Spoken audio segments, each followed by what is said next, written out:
A huge asteroid, several hundred feet across, is dashing towards Earth through the black nothingness of the cosmos. Ooh. Brace for the terrible news. There's a 72% chance it might hit Earth in 14 years, with potential impact zones being North America, Southern Europe, and North Africa, some of the most densely populated areas on the planet. Astronomers have been keeping a close eye on the space invader for a few months, but now it's moved too close to the Sun, and tracking it is impossible for the next 7 months. Of course, there's a 28% chance that it will miss our planet altogether. But what if it doesn't? Global devastation and destruction, that's what. Thousands of lives lost, billions and billions of dollars in damage, entire species wiped off the face of the Earth, ruined cities and towns, destroyed fields and forests. We're left wondering whether it's the future awaiting for us. Well, now you can breathe easy. That's just a hypothetical scenario created by NASA to prepare for a situation like this. The space agency has been thinking about this kind of disaster for years. Even cooler, they run what-if asteroid exercises every 2 years to get scientists, state agencies, and international experts on the same page. The last one occurred in April. Over 100 people took part in that event. During such asteroid drills, experts pretend that a giant space rock is heading our way. Then they work through all the tricky questions they can come up with, like how big is it? Where might it hit? What should we do? It's like a massive brainstorming session to make sure that if it ever happens, we won't have to start from scratch. To make these scenarios feel as real as possible, NASA's Center for Near-Earth Object Studies gets involved. These are folks who track real asteroids and calculate their orbits. So they simulate months of asteroid observations, complete with uncertainties about its size, trajectory, and potential impact zones. It's the kind of uncertainty that makes decision-making way harder, just like it would be in real life. Now, if an astronaut really was aiming at Earth, it wouldn't be just one country's problem. It would be everyone's. That's why this exercise brings in international experts. In April, it happened for the first time. They worked alongside U.S. agencies like NASA's Planetary Defense Coordination Office and FEMA to understand how the world might respond to such a crisis, since an asteroid impact would have dire consequences globally. Now, the big question is, can we actually stop an asteroid from hitting Earth? Here, there are two main options experts consider. First, we could send a spacecraft to gather more info. If we knew more about the asteroid's size, mass, and orbit, we'd be able to make better decisions about what to do next. The second option is to try to deflect it. Basically, it means bumping the asteroid off its course so that it misses Earth. This might sound impossible, but NASA's DART mission has already proven that we can do it. 2 years ago, they crashed a spacecraft into a small asteroid called Dimorphos and successfully changed its orbit. It was a huge victory for planetary defense. But missions like that take tons of time to plan, prepare, and carry out. That's why spotting dangerous asteroids as early as possible is so important. Currently, NASA is working on a new telescope called NEO Surveyor, which is set to launch in 2027. Unlike good old telescopes, NEO Surveyor is designed to detect even the trickiest asteroids, including ones orbiting close to the Sun. It'll give us a better chance to act early and potentially stop an asteroid before it becomes a threat. If you still think that an asteroid impact is something out of science fiction and the threat isn't real, how about this? Early on Sunday, January 21st, a small asteroid about 3 feet wide entered Earth's atmosphere and luckily burned up over Germany. NASA's Scout Impact System spotted it 95 minutes before it hit and predicted exactly when and where it would arrive. At 1:32 a.m. local time, the asteroid turned into a blazing bright fireball, visible as far away as the Czech Republic. Some small meteorites might have landed near the impact site, about 37 miles west of Berlin. This is just the 8th time ever that an asteroid has been detected before it hit Earth. It's a splendid example of how tools like Scout are helping us track asteroids and prepare for anything bigger that might come our way. Here's another example. A small asteroid turned the skies over northeastern Siberia into a breathtaking light show on December the 4th, burning up harmlessly in Earth's atmosphere. The space rock, about 28 inches across, was spotted just hours before it hit. Thanks to observations from astronomers around the world, a special alert system managed to predict the impact to plus or minus 10 seconds. The asteroid entered Earth's atmosphere at 1:15 a.m. local time. The authorities were put on alert, but there was no damage reports. NASA's Asteroid Terrestrial Impact Last Alert System, or ATLAS, spotted the rock 12 hours before it entered the atmosphere. This makes it the fourth imminent impactor, which is an asteroid discovered within hours of its expected impact, detected this year, and the 11th overall. Now, China also has big plans for planetary defense. They're working on their first mission to hit an asteroid, and it's got a double purpose. One spacecraft will crash into the asteroid, and the other will hang back to study the whole thing for up to a year. In other words, it's not just about protecting Earth, it's also a way to learn more about the solar system. The target is an asteroid called 2015 XF261, which is a mouthful, and also about 100 feet wide. It flew by Earth recently on July 9th, passing us at 31 million miles. True, it's pretty far away, but the space traveler was zooming by at a speed of 26,000 miles per hour, 30 times faster than the speed of sound. China is going to send a space probe to study the asteroid. They're hoping to learn more about its structure and composition, which could help us with future planetary defense missions. Then they plan to hit the asteroid with another spacecraft to test the impact, and the first space probe will stay there to observe the remains for up to a year. Timing is critical for this mission, and the asteroid offers some good opportunities in the next few years. Thus, in March and May of 2027, the asteroid will pass within 20 million miles of Earth. In April 2028, it'll get even closer. By that I mean 13 million miles away. A year later, in April 2029, the asteroid will end up just 4.2 million miles away, making it the best shot for a mission. Another decent chance will be April 2030. That's when the asteroid will pass our planet at 4.4 million miles. To give you some context, NASA's DART mission once targeted an asteroid 7 million miles away, and the trip took 10 months. So China's planners have to pick the right moment, depending on how long their spacecraft will need to get there. The mission is expected to start around 2027. At the same time, this won't be China's first attempt to target an asteroid. Back in 2023, they were planning a planetary defense test with a different asteroid, which is also about 100 feet wide. It's not clear why they switched to the current one, probably because the timing works better. Most asteroids are basically time capsules from 4.6 billion years ago, leftovers from when the solar system was just forming. Studying them could tell us a lot about how planets, including Earth, came to be. So, China's taking on something that combines planetary defense and pure space science. They're definitely making big moves in the space exploration game. Hundreds of millions of rocks orbit the Sun within the asteroid belt between Mars and Jupiter, but only some of them come relatively close to Earth. NASA classifies asteroids orbiting within 30 million miles of our planet as near-Earth objects, and inside this group, there are particularly worrisome objects. Those are so large and orbit so closely to our home planet that they could turn into a real threat to the world should a direct collision occur. At the moment, NASA is keeping a close eye on an asteroid named Bennu. It's a fairly large space object that might smash into our planet in 159 years. According to the experts, the asteroid, which was first spotted in 1999, is quite likely to drift into the orbit of our planet. If it happens, it might collide with Earth by the 24th of September, 2182. Asteroid Bennu is thought to be taller than the Empire State Building. If that hits our planet, the collision will release 1,200 megatons of energy. That's an enormous amount of energy that nothing built on Earth could produce. Scientists from NASA believe that during the flyby in the 22nd century, there's a tiny chance that the asteroid will pass through a gravitational keyhole. That's a region of space that might set the space traveler on a certain path, which could result in the asteroid crashing into Earth. Bennu flies by our planet every 6 years. It has had 3 close encounters with Earth, in 1999, 2005, and 2011.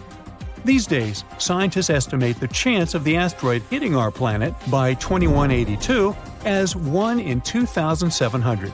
That's more than 5 times a person's chance of being struck by lightning. But even though Bennu's chance of colliding with Earth are quite low at the moment, the space rock has still been categorized as a, quote, potentially hazardous asteroid, all because it might come as close as 4.65 million miles from Earth. That's the reason why it's also classified as a near-Earth object. Bennu is a carbon-rich asteroid that was formed in the first 10 million years of the history of the solar system. That's around 4.5 billion years ago. No wonder this space body holds precious clues to the origin and development of the rocky planets of our solar system, which are, as you recall, Mercury, Venus, Earth, and Mars. Even better, it may contain organic molecules, similar to those that are crucial for life to evolve. In 2020, NASA's OSIRIS-REx managed to briefly touch the surface of the asteroid. It collected some samples and propelled off the space rock afterward. For NASA, it was the first mission of this kind. But it won't probably come as a surprise that Bennu isn't the only asteroid we should worry about. Asteroid 99942, Apophis, is another space body we'd better watch out for. It's a near-Earth object about 1,100 feet across. It was discovered in 2004, and at first, it was identified as one of the most dangerous asteroids ever detected. Apophis gained notoriety very fast. It was believed to pose a serious threat to Earth. Experts predicted that it would come uncomfortably close to our planet in 2029. Luckily, after a more careful examination of Apophis and its orbit, astronomers concluded that there was no risk of the asteroid colliding with our planet for at least a century. The risk of an impact in 2029 was ruled out completely, as well as the potential impact that could be caused by the asteroid's close approach in 2036. Interestingly, until March 2021, there was a small chance of a collision in 2068. But then, Apophis made a flyby of Earth, and astronomers took this chance to use powerful radars to estimate the asteroid's orbit around the Sun more precisely. This allowed them to rule out any impact risk for at least the next 100 years. Now, the reason why such discoveries make us so worried is that even a relatively small asteroid, the size of a house, can wreak havoc upon colliding with our planet. And if an asteroid is larger than 0.6 miles across, astronomers call it a planet destroyer. The impact energy released by such an asteroid after striking Earth could be devastating. That's why knowing where such asteroids are and in what direction they're moving is crucial. The problem is that our capability to protect the planet from asteroid impacts is not top-notch yet. If such a catastrophe was about to occur, we would need some time to prepare, because an asteroid collision is no joke. Probably the most well-known asteroid impact site is the Chicxulub crater. It's the evidence of the terrifying collision that led to the extinction of dinosaurs. Strangely, this crater isn't very visible, but some others are. For example, Barringer Crater in Arizona, which is also called Meteor Crater. It looks rather blood-chilling when you think about the collision that led to its appearance. In any case, we now know that space rocks hit not only the Earth but also the Moon, Mercury, and Mars. No rocky planet in the solar system is safe from asteroid impacts. That's why we have an entire scientific enterprise whose goal is to find and catalog the asteroid population of the solar system. Now, it might sound a bit scary, but there are around 25,000 asteroids larger than 460 feet in diameter near the orbit of our planet. Such a space rock is large enough to wipe an entire city off the face of the Earth. So far, less than 50% of such asteroids have been detected and tracked. There are also an estimated 230,000 objects equal to or larger than 160 feet in size. Those are capable of destroying a concentrated urban area, and still fewer than 8% of those have been detected. There are also tens of millions of smaller near-Earth objects. They are larger than 33 feet across and might cause some surface damage. Less than 1% of such small space bodies have been discovered so far. Now, the thing is, the inner solar system is extremely challenging for asteroid search. Each night, there are only 2 10-minute windows when astronomers can observe the region, all because the sun's glare creates a very bright background glow. Plus, the atmosphere of our planet also distorts and blurs observations. Spotting asteroids in such conditions is beyond the capabilities of most telescopes. A unique instrument is needed to fulfill this task, and the tool of choice is the Dark Energy Camera at Cerro Tololo Inter-American Observatory in Chile. This device wasn't designed to hunt asteroids. Researchers built it to search for another elusive target, dark energy, the mysterious force driving the expansion of the universe. The DEC is supposed to observe hundreds of millions of galaxies. That's why it's both wide and deep. This way, it can both peer deep into the universe and capture a wide field of view, which helps it record the motions of galaxies and the conditions in the early age of the universe. But it also means that the DEC is perfectly suited to spotting asteroids near the Sun. Inner asteroids are rare, and deep images are necessary because such asteroids are faint. Scientists need to be able to fight both the bright twilight sky near our star and the distorting effect of Earth's atmosphere, and the DEC can help them achieve their goal. The Dark Energy Camera was built to carry out the Dark Energy Survey, which finished in 2019. Now astronomers can direct the power of the camera towards other tasks. They claim that the DEC's survey is one of the most sensitive searches ever performed for objects near Venus's orbit and within the orbit of our planet. It provides us a great chance to find out what kinds of objects are lurking in the inner solar system.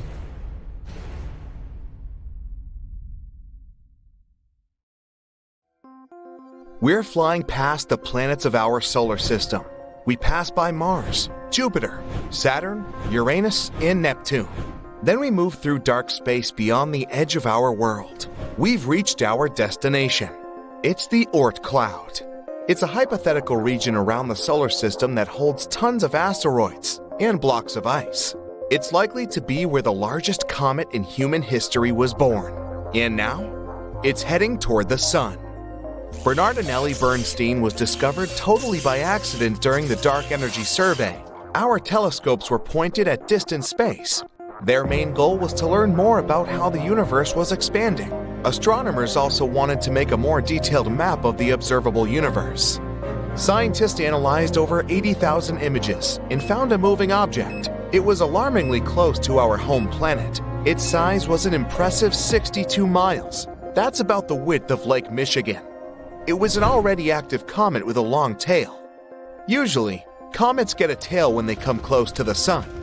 The heat from the star warms the comet's surface, and light materials, like ice, begin to evaporate. This forms a cloud of steam and dust that stretches far beyond the comet. But Bernard and Ellie Bernstein is too far away from the Sun to start heating up. This means that its surface has a different composition. It might be solid carbon monoxide. This increases the luminosity of the comet. That's why it can be observed with telescopes on Earth. We can compare Bernard and Ellie Bernstein to the largest meteorite to ever fall on Earth. About 66 million years ago, our planet was hit by a meteorite about 6 miles wide. At that time, the blast wave from the collision went around Earth several times. Tsunami waves caused by the impact were taller than the largest skyscrapers, and the energy from the explosion set huge areas on fire. Almost all living creatures, including dinosaurs and ancient fish, ceased to exist. The meteorite left a crater 3 times the size of Manhattan. The place where it fell was rich in sulfur. This substance evaporated because of the abnormal heat and gathered into massive clouds. This caused acid rains that were falling on Earth for several more weeks. Our newly discovered comet is 10 times bigger. If it were flying toward Earth, you'd see it with the unaided eye long before the impact. It looked like a moving star in the night sky. A few days before the comet reached our planet, you'd see it even during the day. You'd be able to distinguish its long tail, too.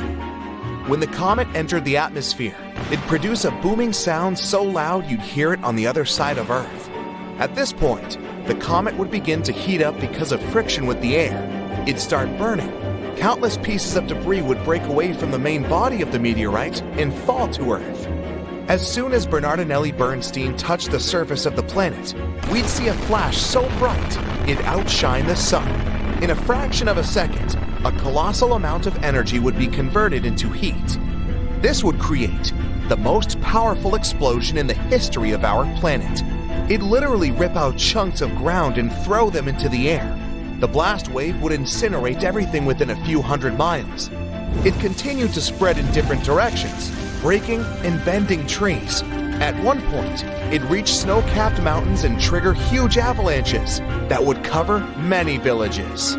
The blast wave would go around the planet, shattering glass and buildings on all continents. Tsunami waves would be so high they would cover entire coastal cities. The most powerful earthquake in history would break the ground and create deep cracks. After the impact, billions of tons of dust and ash would rise into the air.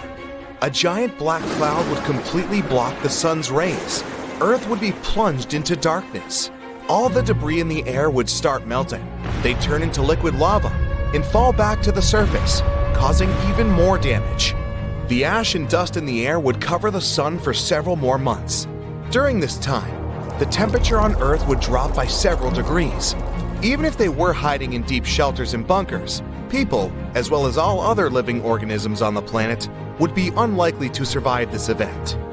Fortunately, Bernardinelli Bernstein isn't going to approach Earth. Right now, the comet is about 20 astronomical units away from the Sun. That's 20 times the distance from Earth to the Sun. It means the comet will soon cross the orbit of Uranus. In 2031, it'll be 11 astronomical units away from our star. That's just outside Saturn's orbit. This is going to be the closest Bernardinelli Bernstein will approach the Sun. Then it will begin its flight back to the edge of the solar system. But the comet is bound to return again. It'll move away from the Sun and slow down until the star's gravity pulls it back. Then the comet will make another circle around our solar system, but that will take about 3 million years. Right now, we have other meteorites to worry about. For example, 3200 Phaethon.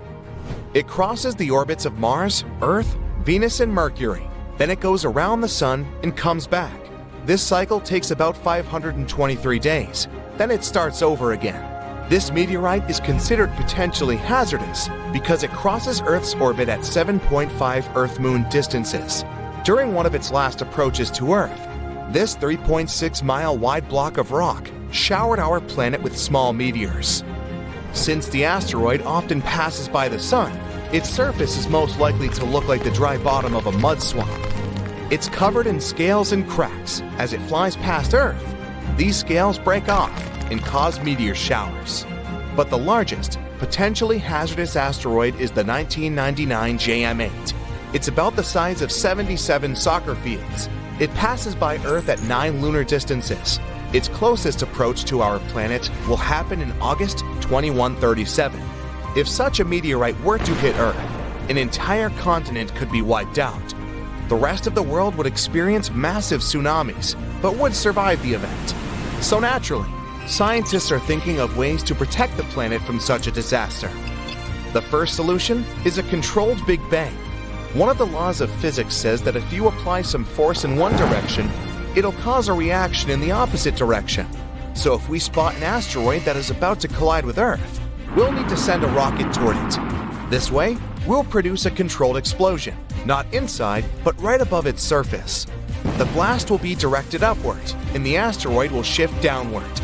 Even this tiny shift would be enough to change the trajectory of the asteroid, and then it'll fly past Earth. Another way is to send a heavy object, like a spaceship, toward the space body. Every heavy object has its own gravity, so the spacecraft will have to fly close to the asteroid, which will attract the ship to its surface, but the engines of the spacecraft will resist. The ship will start pulling the asteroid in the opposite direction. This will change the trajectory of the asteroid, and our planet will remain intact. We can also ram the asteroid with the spaceship. Bang! Or we could build a space station, like the ISS. It would be equipped with a bunch of huge magnifying lenses. We would send the station closer to the Sun and start looking for potentially hazardous asteroids.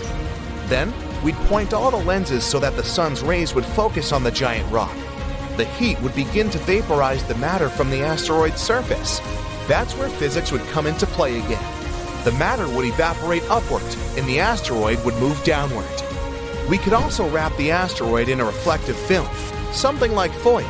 Usually, space bodies absorb most of the sun's rays, but if the asteroid was covered in foil, the rays would bounce off its surface. This would create a weak pushing force. That should be enough to avoid the collision. Of course, we could attach rocket engines to the asteroid. This way, we would be able to not only change its trajectory, but also control it. But that would depend on the size of the asteroid and the number of engines. And then, we could use this massive rock to ram it into other, larger asteroids. If an asteroid like Apophis hits Earth, we will be destroyed. Massive earthquakes will strike, and tsunamis will flood everything. Apophis is a billion-year-old celestial body that has been in the solar system since its inception. So you might be thinking, well, how likely is it that this giant space stone will collide with our planet in 2029? Well, let's find out, shall we? Apophis is a big, bad asteroid discovered in 2004 by the Kitt Peak National Observatory in Arizona. Since then, it has proudly held the title of one of the most dangerous asteroids ever located. It's around 1,100 feet wide, which is a bit bigger than the Empire State Building and the Eiffel Tower. Because of how scary it is, it was named Apophis, like the Egyptian immortal creature that was considered to bring eternal darkness and destruction to Earth. Oh boy. In 2021, researchers had a once-in-a-lifetime opportunity to study this floating rock when it passed near our planet, and we'll come back to that in a minute. Now, some scientists say that there is a small chance of Apophis hitting the Earth on Friday, April 13, 2029. The Yarkovsky effect is to blame for this, since it can slightly nudge this space rock towards Earth. This effect originates from the uneven emission of thermal photons from a rotating celestial object, resulting in a fascinating force exerted upon it in space. These emitted photons possess momentum and play a pivotal role in shaping the dynamics of the body. The asteroid has two sides, light and dark, just like the Moon. The light side faces the Sun and is warmer than the dark side. But the thing also turns, so the sides constantly change direction and temperature. This change could be detrimental because it slightly pushes Apophis toward Earth. Unfortunately, nobody knows how the Yarkovsky effect will influence the asteroid's path. On the other hand, on the asteroid's last flyby of Earth in 2021, astronomers used radar to take accurate measurements of its trajectory and confidently concluded Apophis will safely miss Earth in 2029 by about 20,000 miles and won't bother us again for at least 100 years. Now, generally speaking, every 8,000 years, our planet is hit by a falling star that has similar dimensions to those of Apophis.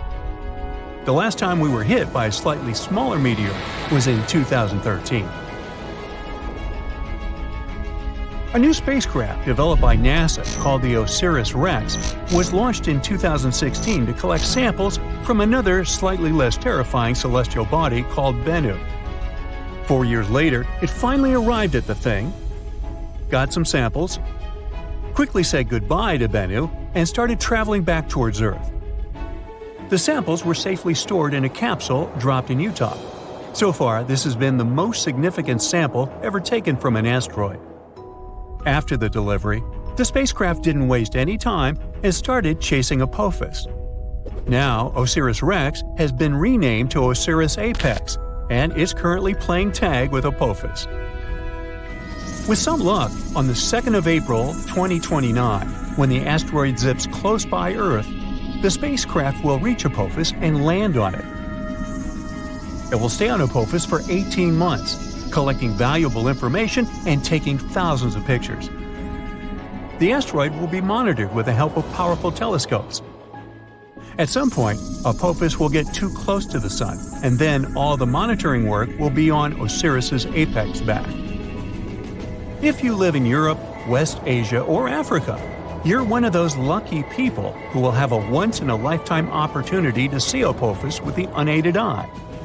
It'll be visible in the sky in these regions in 2029, and those who have telescopes will be able to spot it once again in 2036.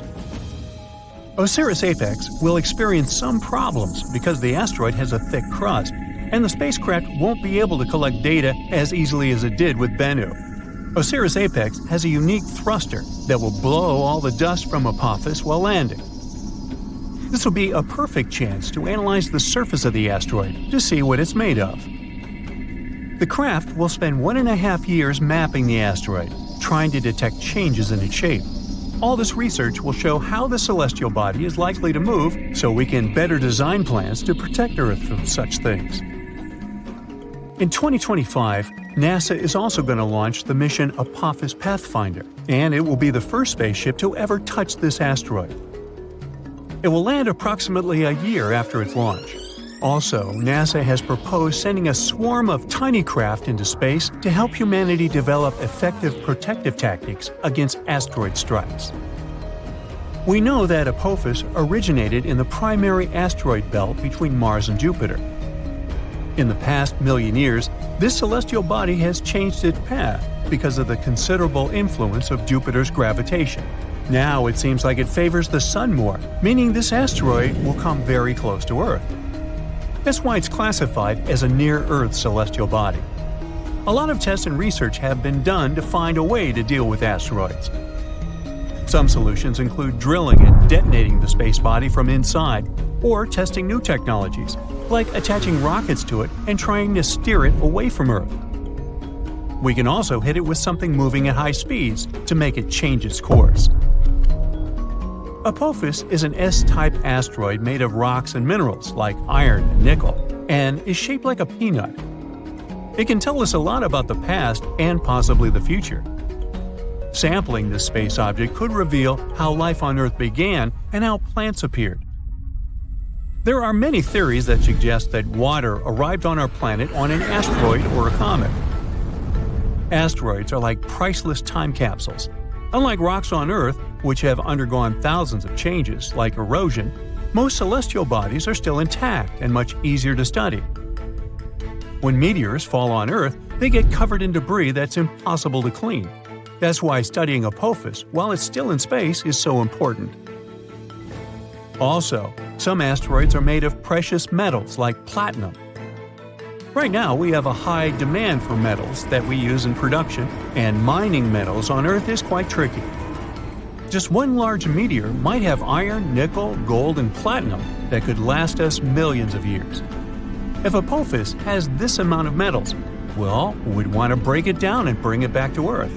One space rock could be worth quadrillions of dollars, making space mining highly profitable.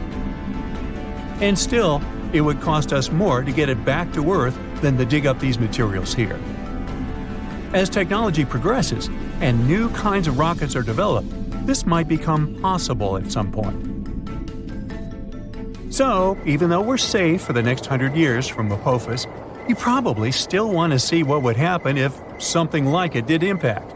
Come on, sure you do. Well, first let me tell you, you'll hear the sound of the collision and know what's happened even if you're miles away. You should leave your house or apartment immediately.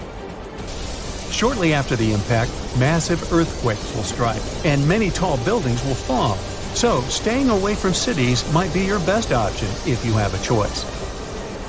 But don't escape by car. There will be massive traffic jams, and everyone will panic. Going on foot or by bike is your best option in this scenario. A prime way of transportation will be traveling by plane, so if you've always wanted to get that pilot license, now you've got a good excuse. If you have time, take along extra snacks and water, and an extra pair of socks. It's nice to live by the ocean or the sea, but in this scenario, it's the worst place to be, because giant tsunami waves will hit coastlines after the impact. If you live far away from the impact area, the tsunami might take 30 hours to arrive. You'll have a bit of time to prepare. Usually, when we look at the photos of astronauts in space, we can see that they're sort of attached to the spacecraft. But there was one brave astronaut who took a wild step into the great unknown without any safety line connecting him to the shuttle. This brave man was Bruce McCandless, and he did that stunt back in 1984. How did he come back, you may ask? he did this cool trick using a nitrogen jetpack, which NASA called the Manned Maneuvering Unit. At first, he tried out some test maneuvers in the Challenger's payload bay, and only after he made sure it was all right did McCandless decide to go for it and glide a staggering 320 feet away from the shuttle. A bit of sad stats here. Out of the 430 people who have made the leap into space, 18 have sadly lost their lives, which gives us a fatality rate of just over 4%. With these numbers, it's safe to say that space shuttles are the least safe means of transport out there.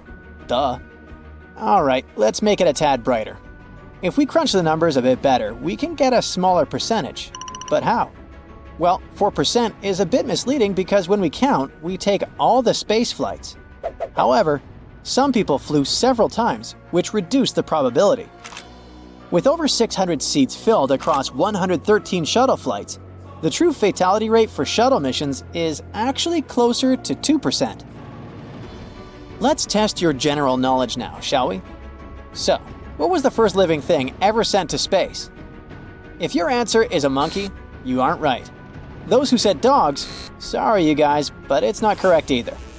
On the 9th of July, 1946, fruit flies became the first living creatures to make it to space during a suborbital V-2 rocket flight. Then, on the 20th of February, 1947, these little guys safely returned from their journey, opening the door for future human space exploration.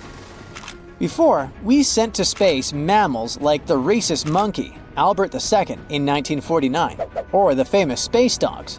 Scientists spent a lot of time studying fruit flies to see how they reacted to radiation and the conditions of space travel. Researchers started using fruit flies for experiments back in the 1910s. Guess why? Because we humans share a lot of genes with these yucky pests. Imagine hearing some creepy music all of a sudden, when there's nothing but darkness around you and nobody is there to help you. Right, now imagine how elevated this experience was for astronauts who heard some creepy music in their space shuttle. Months before the moon landing, Apollo 10 astronauts were orbiting the moon, testing equipment, when they heard strange audio noises. Astronaut Eugene Cernan noted the eerie sounds, joking they were like weird music. At that moment, the astronauts didn't have contact with mission control.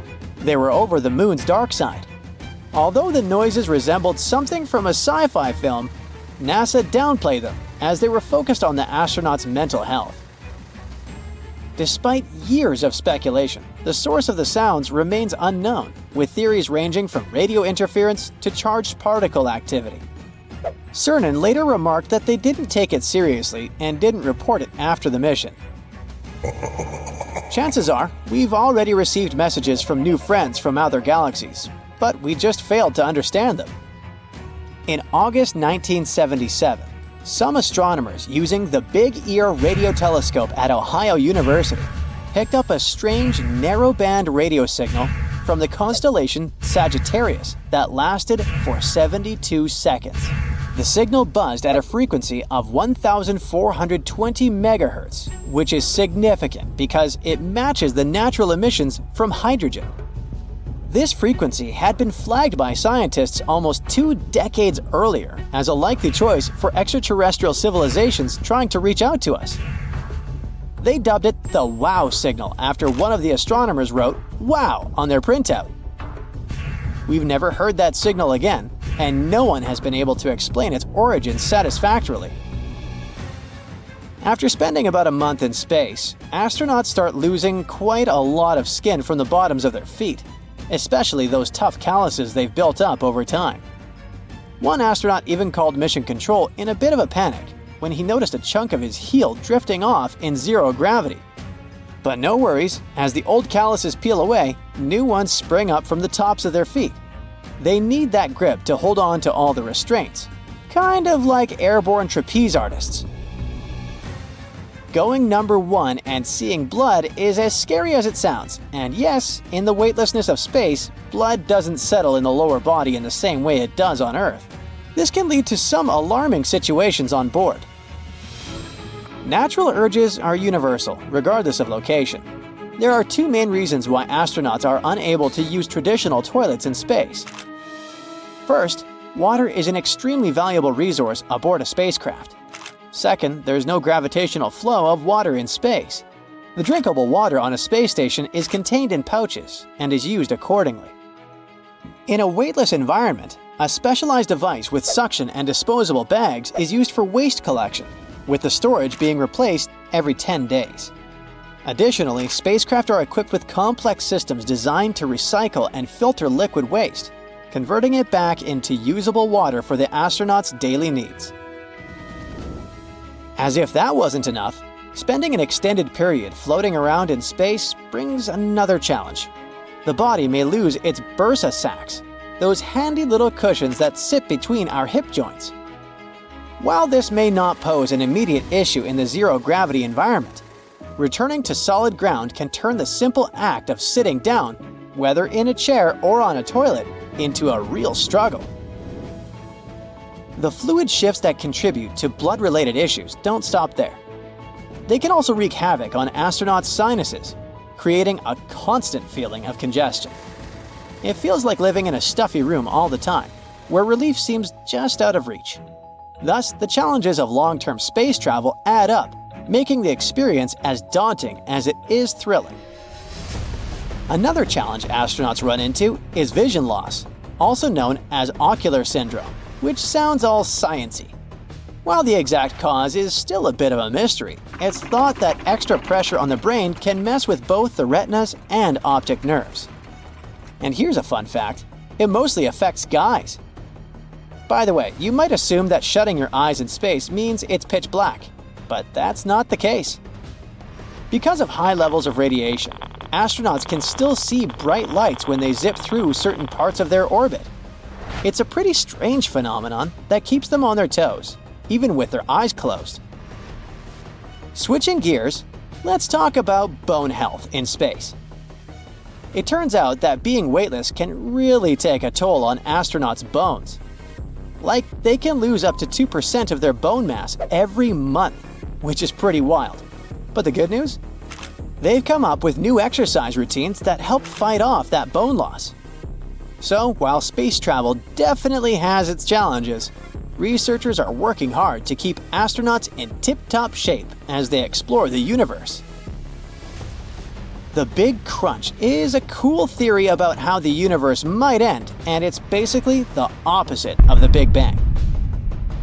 So, imagine the universe expanding for ages, but then it hits the brakes and starts collapsing in on itself, maybe even forming a huge black hole.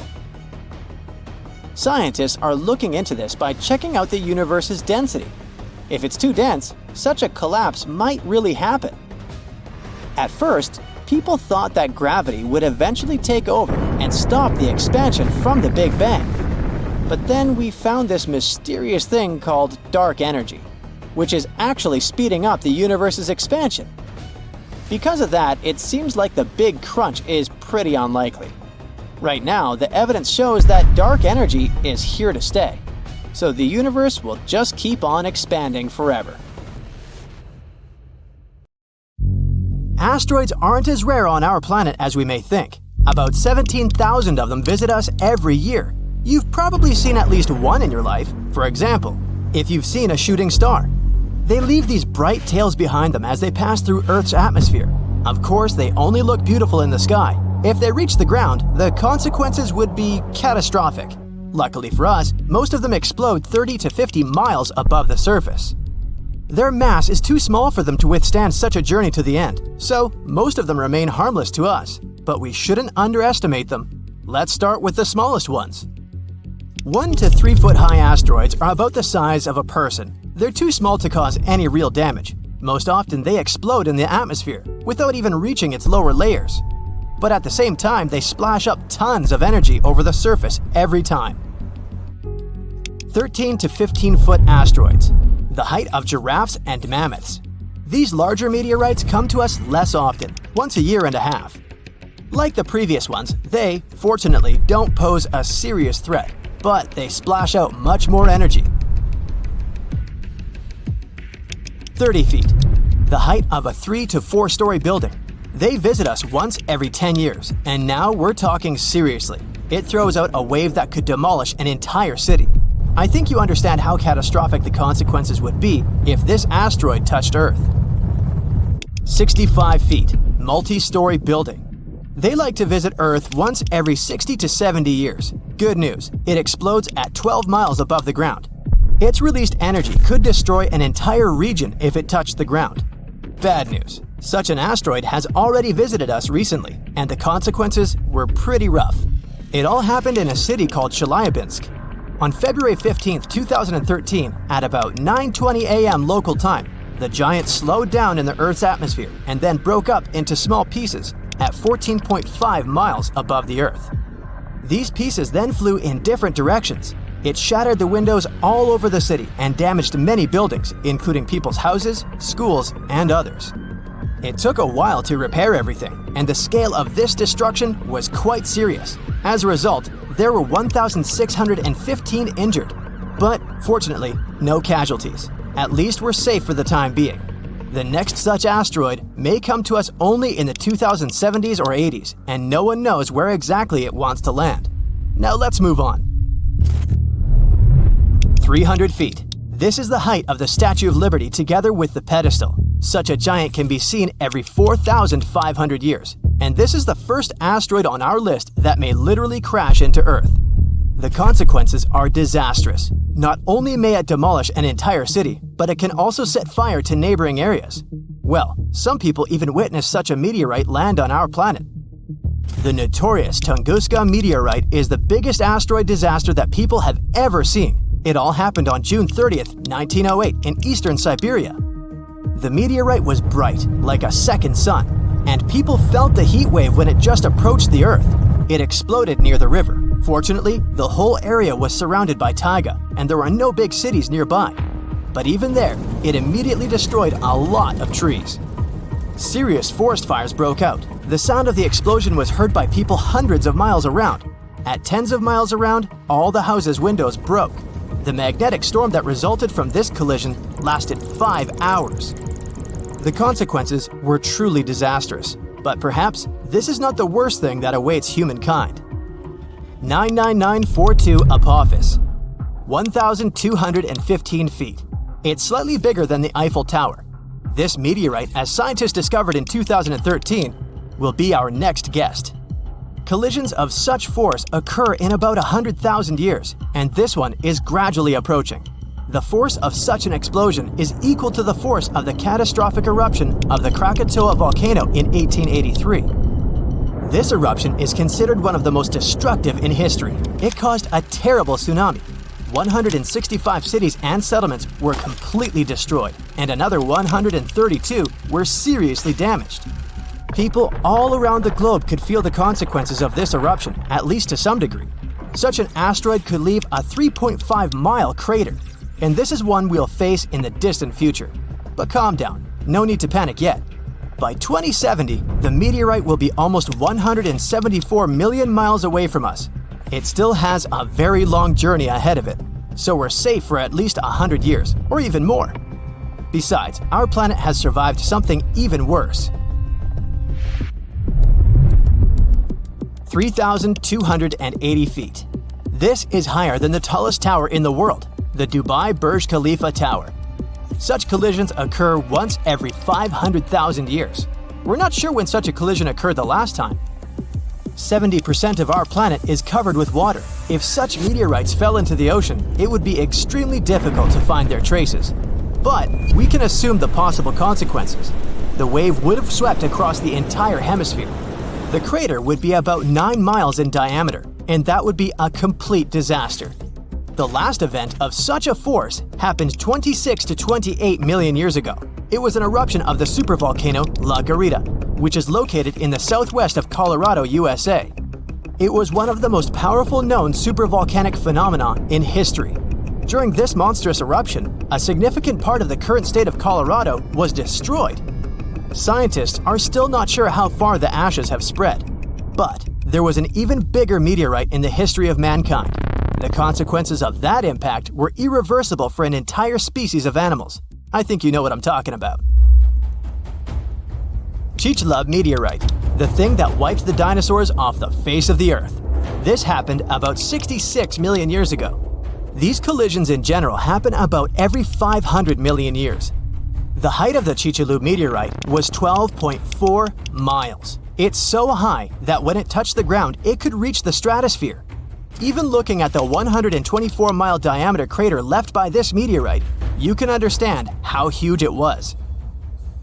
When it collided with the Earth, millions of tons of energy were released. This is an unimaginable disaster. It fell at a very steep angle, creating a giant cloud of dust and chemicals that spread around the world. This dust had a very thin layer, but also a mass of 50 trillion tons. The shockwave swept across the entire planet. It caused several earthquakes. Volcanoes began to erupt actively. Forest fires broke out everywhere, all over the world. The amount of soot and carbon dioxide released into the atmosphere is invaluable. The Earth was closed from the sun for several days. Darkness reigned all over the planet. Planets couldn't produce enough oxygen, so there was nothing to breathe. The temperature on the continents and in the oceans dropped by an average of 50 to 90 degrees Fahrenheit.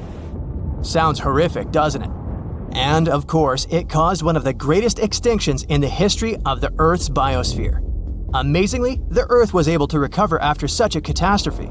This event became the boundary between the Mesozoic and the Cenozoic eras. So now, those who wondered, how could a small meteorite destroy all the dinosaurs, probably understand the answer. Perhaps the largest collision in the history of our entire planet was not a collision with a meteorite, but with an entire planet. This happened many, many billions of years ago. Theia, as this hypothetical dwarf planet was called, crashed into our Earth, releasing an incommensurable amount of energy, just quadrillions of fuel. The Earth then instantly turned into a giant fire, and it was this collision that led to the creation of the Moon. All that sounds terrifying, I know, so let's just hope that you and I will never see anything like this. Look at this star. It lies at the heart of its system and makes up 99.8% of its mass. It's a relatively young star and part of a generation of stars known as Population 1. Yep, there's an older star generation called Population 2, and an even older, and not even proven, Population 3.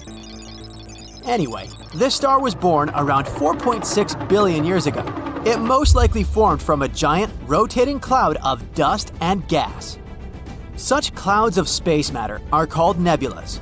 One day, the nebula started spinning faster and faster because of the force of its own gravity, and then it flattened into a disk, and most of the material got pulled towards the center, forming a star. But it's all in the past. Right now, you see a ginormous comet flying towards the star. Are they going to collide? Well, it's time to reveal all secrets. The star I'm talking about is our Sun, and the comet approaching it at a breakneck speed is 96P Mach-Holtz 1. The comet is around 3.7 miles wide. Astronomers think it might have arrived from outside the solar system. The NASA ESA Solar and Heliospheric Observatory spacecraft is monitoring the comet as it's dashing towards our star. Right now, it's moving inside Mercury's orbit, leaving an icy trail as it's nearing the Sun. Now, look at this. That's the comet's trail. It's mostly made up of gas. It's trickling behind the frozen chunks of ice that are getting heated by the radiation coming from the Sun. In some cases, a comet can have two tails, one made of dust and the other consisting of gas. And each of them can reach hundreds and, in some extreme situations, even millions of miles in length. In 2008, scientists analyzed the material left by 150 comets. They found out that the comet we're talking about was quite low in carbon and didn't contain a large enough amount of some other typical materials. This could only mean one thing. The comet was an interloper coming from another star system. It may have been ejected from its original solar system by the gravity of a large planet.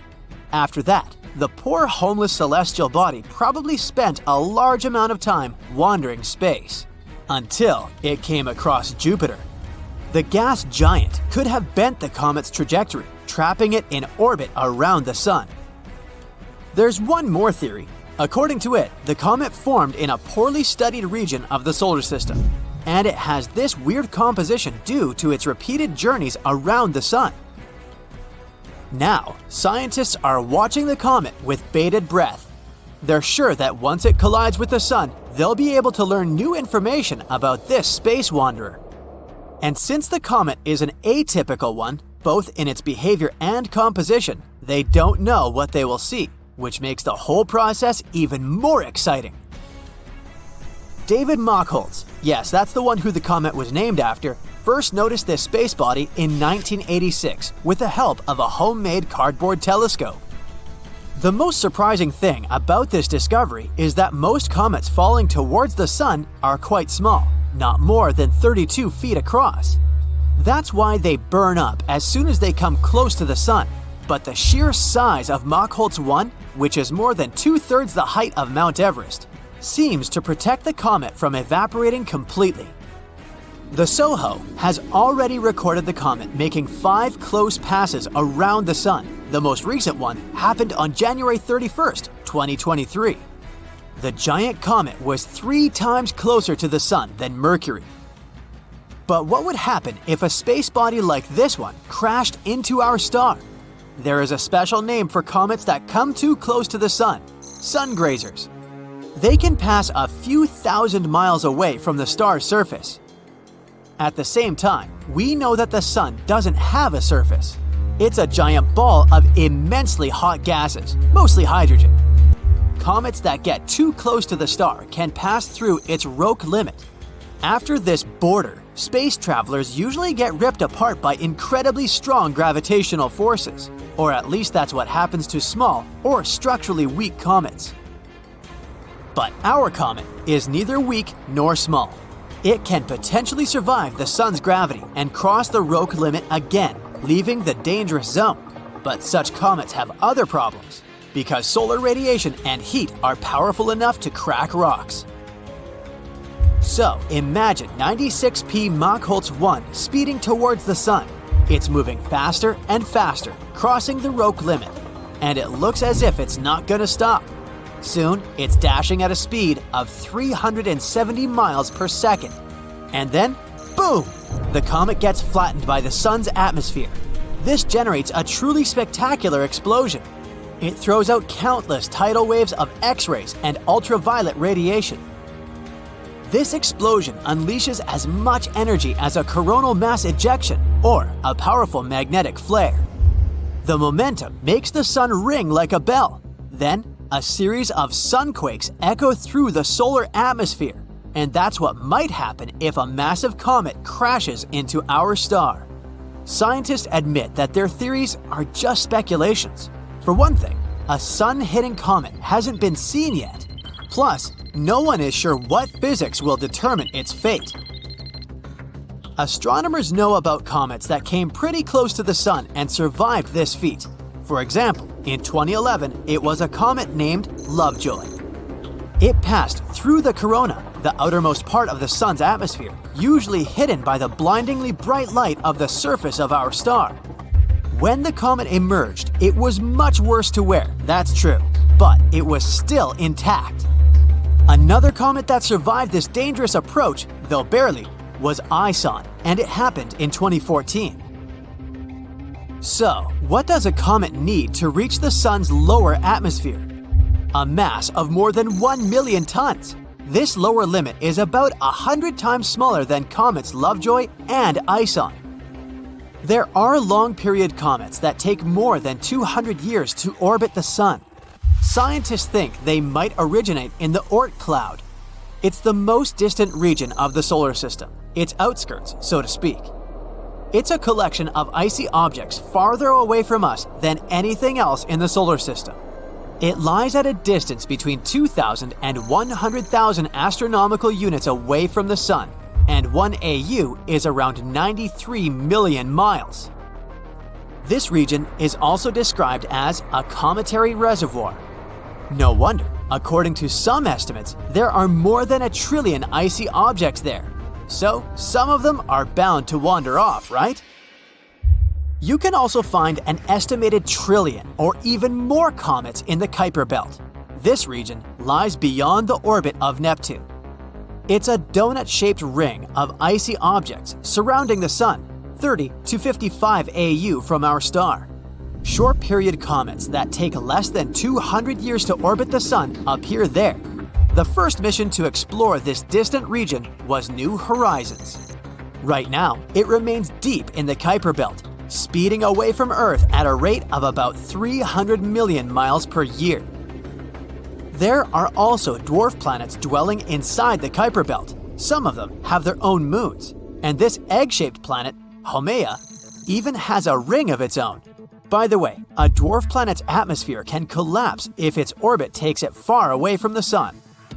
A bonus fact, even though you might not have noticed it, we live inside the Sun. No, I didn't mean that we literally inhabit the star that is 93 million miles away. The thing is, the Sun's atmosphere stretches far beyond its visible surface, and our planet is right within its reach. In fact, exactly the gust of solar winds creates such a breathtaking phenomenon as the northern and southern lights. Some people, like the Andaman Islanders, that's a community living in the Gulf of Bengal, see them as burning torches thrown into the air by forest spirits. Others, like some Australian Aborigines, think they're flaming sticks ridden by shamans. If you ask an astronomer, though, they'll tell you that a comet is a large object made of dust and ice that orbits the Sun. Arguably one of the most famous space objects of this kind is Halley's Comet. It has left a great impact on our history and understanding of these mysterious falling stars. When this comet passed Earth in August of 1835, for example, it was blamed for the New York City fire that kept going for several nights. At the same time, the Seminole Indians in Florida saw the comet's long tail and believed it marked the day they would lose their independence. This comet came back in 1910, and people yet again saw it as a sign of bad luck. In Chicago, people bent over backward to secure their windows to protect themselves from the comet's dangerous tail. Others bought all sorts of gadgets, like umbrellas or masks protecting from comets. But what's so intriguing about this space body? How come it just pops up around Earth every once in a while? And, most importantly, is it really dangerous? Halley's is what astronomers call a periodic comet. It visits us every 75 years or so. On rare occasions, some lucky people get to see it twice in their lifetime. It last passed Earth in 1986, and it is expected to come back in 2061. Despite this scheduled return, the comet's orbit can't be predicted with precision. That's partly because of the chemical processes happening inside the comet. Halley's orbit may also change due to random interactions with other planets and space objects in our solar system. Its official title is 1P/Halley, and it's named after English astronomer Edmund Halley. He was the one who studied the reports of a comet nearing Earth in 1531, 1607, and 1682. Based on his calculations, he concluded that these three occurrences had been, in fact, the same comet, returning over and over again. He also predicted its return in 1758. Halley's discovery also pointed out that some comets, like this one, orbited the Sun, but their journey was not circular. If you look at it in 2D, Halley's orbit looks like an elliptical wire dangling from the Sun. Sadly, Halley didn't live to see the comet's correctly predicted return, but it was named after him. According to the European Space Agency, the first sighting of Halley's Comet dates back to March 30th, 239 BCE. Asian astronomers noted it down in the Sheqi and Wenxian Thungkao chronicles. But another study claims that we might have first noticed it even earlier than that, during the times of the ancient Greeks. Writings from that period reported a huge meteor that landed in northern Greece, leaving the local population perplexed. It soon became one of the ancient world's most popular tourist attractions. But the authors also noticed a comet in the sky at the time the meteor landed. They also reported the fact that the unusual space object had remained in the sky for about 75 days. Shakespeare himself seems to have written about this comet in his play Julius Caesar around the year 1600. In this work, he included a now famous phrase speaking of comets as unusual signs, saying, "The heavens themselves blaze forth." It wasn't the last time famous writers felt a certain connection with this object. Writer Mark Twain even said in 1909, "I came in with Halley's Comet in 1835. It is coming again next year, and I expect to go out with it." Surprisingly, Twain passed away on April 21, 1910, one day after Halley's had emerged from behind the far side of the sun. We got a better look at the comet when it last passed us in 1986. Several spacecraft were sent toward Halley's to take samples of the comet's composition. This fleet of spaceships, dubbed the Halley Armada, flew nearby, one of them taking several pictures of the comet's core for the first time in history. We also had much better telescopes to look at the comet as it swung by our planet this time. Based on current studies, there's little to no chance that Halley's Comet could actually pose any danger to our planet. Most of the bad things associated with the comet were just fabrications. Even better, comets, in general, may have made life on Earth possible. Specialists believe that early in our planet's history, collisions with comets brought a significant amount of water here, which helped to form our oceans.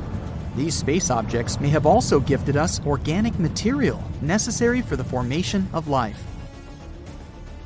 Don't confuse comets with asteroids, though. Unlike asteroids, which are small rocky space bodies also orbiting the sun, comets are mostly made up of frozen ammonia, methane, or water. They contain only small amounts of rocky material.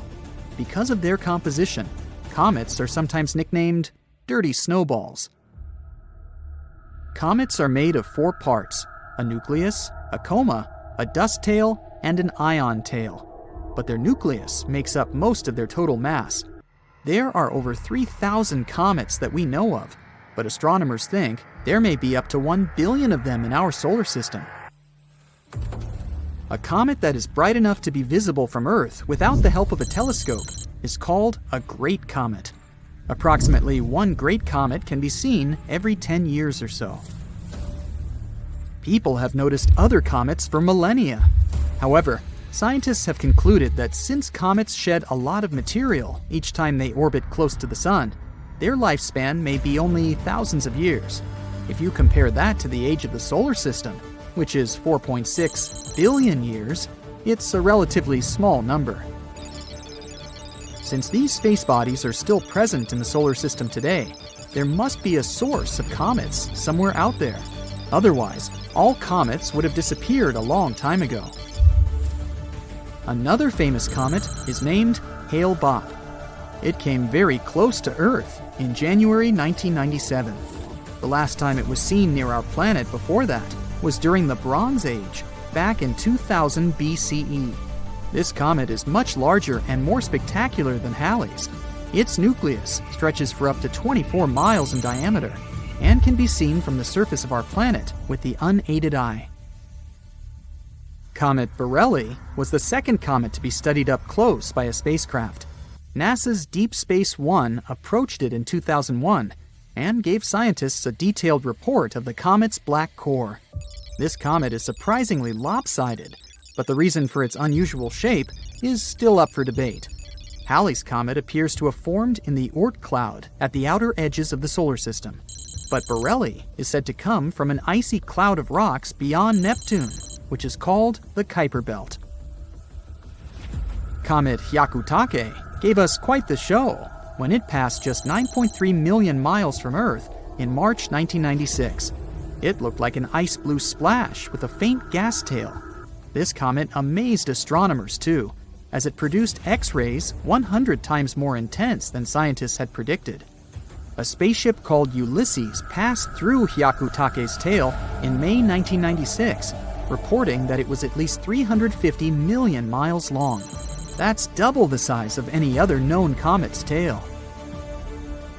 The comet Wild 2 was examined by NASA's Stardust spacecraft back in 2004. The probe managed to fly within 147 miles of the nucleus of Wild 2, giving us some of the best comet pictures to date. It was also the first time we got samples of dust particles from a comet. The precious cargo came back to Earth in January 2006. Its aim was to shed light on the conditions under which Wild 2, and the solar system for that matter, formed those billions of years ago. Wild 2 is about 3 miles in diameter and covered with craters and cliffs. Asteroids flying around is sometimes like a fierce game of dodgeball, where you never know when some of them can go in your direction. So we can just track the situation and hope for the best. To figure out the risk, scientists from different organizations have to study the positions and paths of the asteroids that come close to our planet, especially those that are at least 0.6 miles wide. And the good news is that none of these asteroids will probably hit us for at least the next 1,000 years. Phew! To give us an idea of their power, scientists did an experiment to simulate the impact of such a gigantic asteroid. The energy released from the collision would be a mind-blowing 100,000 megatons. That's like detonating 15,000 tons of dynamite. Also, if such a big asteroid hit us, Earth would cool down significantly because of all that debris that would go into the atmosphere and block sunlight. Plants wouldn't be able to get their fuel in this case, so we'd all be in trouble, both humans and animals. Thankfully, such mammoth asteroid impacts are quite rare. The larger an asteroid, the longer it takes it to collide with Earth. For example, it's estimated that asteroids with diameters of at least 0.6 miles strike our planet about once every 700,000 years. And if we're talking about even bigger ones that are 3 miles wide, well, those are predicted to come crashing down only once every 30 million years. Yay! But hold on. Don't get too relaxed just yet. Astronomers focus on really large asteroids because those are the ones that can kinda doom our planet if they hit us. Yep, you got it right. In a dinosaur kind of way. Even if one of them didn't erase us completely, the damage would still be enormous. So, there are still some asteroids wandering around that we need to keep an eye on to see how they might evolve over time. Scientists have a model of tracking them where they focus on the parts of an asteroid's path that come close to our planet to see if the space rock poses a risk to us. And it seems there might be one asteroid, 7482, 1994 PC1, 3,600 feet in diameter that might pose some danger. It's supposed to come closer to our planet in the next 1,000 years. And when I say risky, it means there's a 0.0151% chance of it coming within one Earth-Moon distance. It already passed by us in 2022, but we were lucky because it was far enough 1.2 million miles. I'd say we can relax when it comes to asteroid scenarios. For now. Asteroids slamming into Earth would be new for humankind, but not for the planet itself. As I said, there weren't many of those big ones, but they still had enormous consequences. The first one that comes to most people's minds is, of course, the dinosaur asteroid as big as a mountain that struck our home planet around 66 million years ago, near Mexico's Yucatan Peninsula. It was chaotic. Global firestorms and tsunamis were all over the place. Dust was blocking out the sun, and vaporized rock released sulfur, which then led to acid rain and the acidification of the oceans. But there was an even bigger fella that came before that one. Around 2 billion years ago, a gigantic asteroid crashed into our planet and left a massive crater in South Africa. The one we know today as the Redefort crater. And it seems this asteroid might have been even bigger than we all originally thought. Twice as wide as the space rock that erased dinosaurs. The Redefort crater is confirmed to be the biggest visible crater on Earth, with a diameter of about 99 miles. It used to be even bigger when it first formed, though. Maybe even 155 to 174 miles across. It's hard to figure out its true size because the crater has been eroding for the past 2 billion years. Think of it like slicing off layers from the rim of a bowl. The diameter gets smaller with each slice. When the asteroid, 7 to 5 miles wide, that wiped away dinosaurs hit Earth about 66 million years ago, it caused massive destruction. Forest fires, acid rain, tsunamis, and so much ash and dust that it changed Earth's climate. This all made about 75% of life on our planet extinct. The asteroid that created the Redefort crater was not only bigger, but it also traveled at a higher speed, which means the consequences there would have been even worse. But it happened a long time ago, and living beings were different back then. Maybe it was some bacteria that didn't even notice that something unusual was happening. Earth is not the only one. Lots of impacts have happened across our solar system too. For example, in our close neighborhood. Yup, moving to Mercury and its massive crater called the Caloris Basin. It measures about 950 miles across, which is more than the state of Texas. There's a ring of towering mountains around the crater which makes it look even more impressive. You can see different colors in the mosaic image of the Caloris Basin.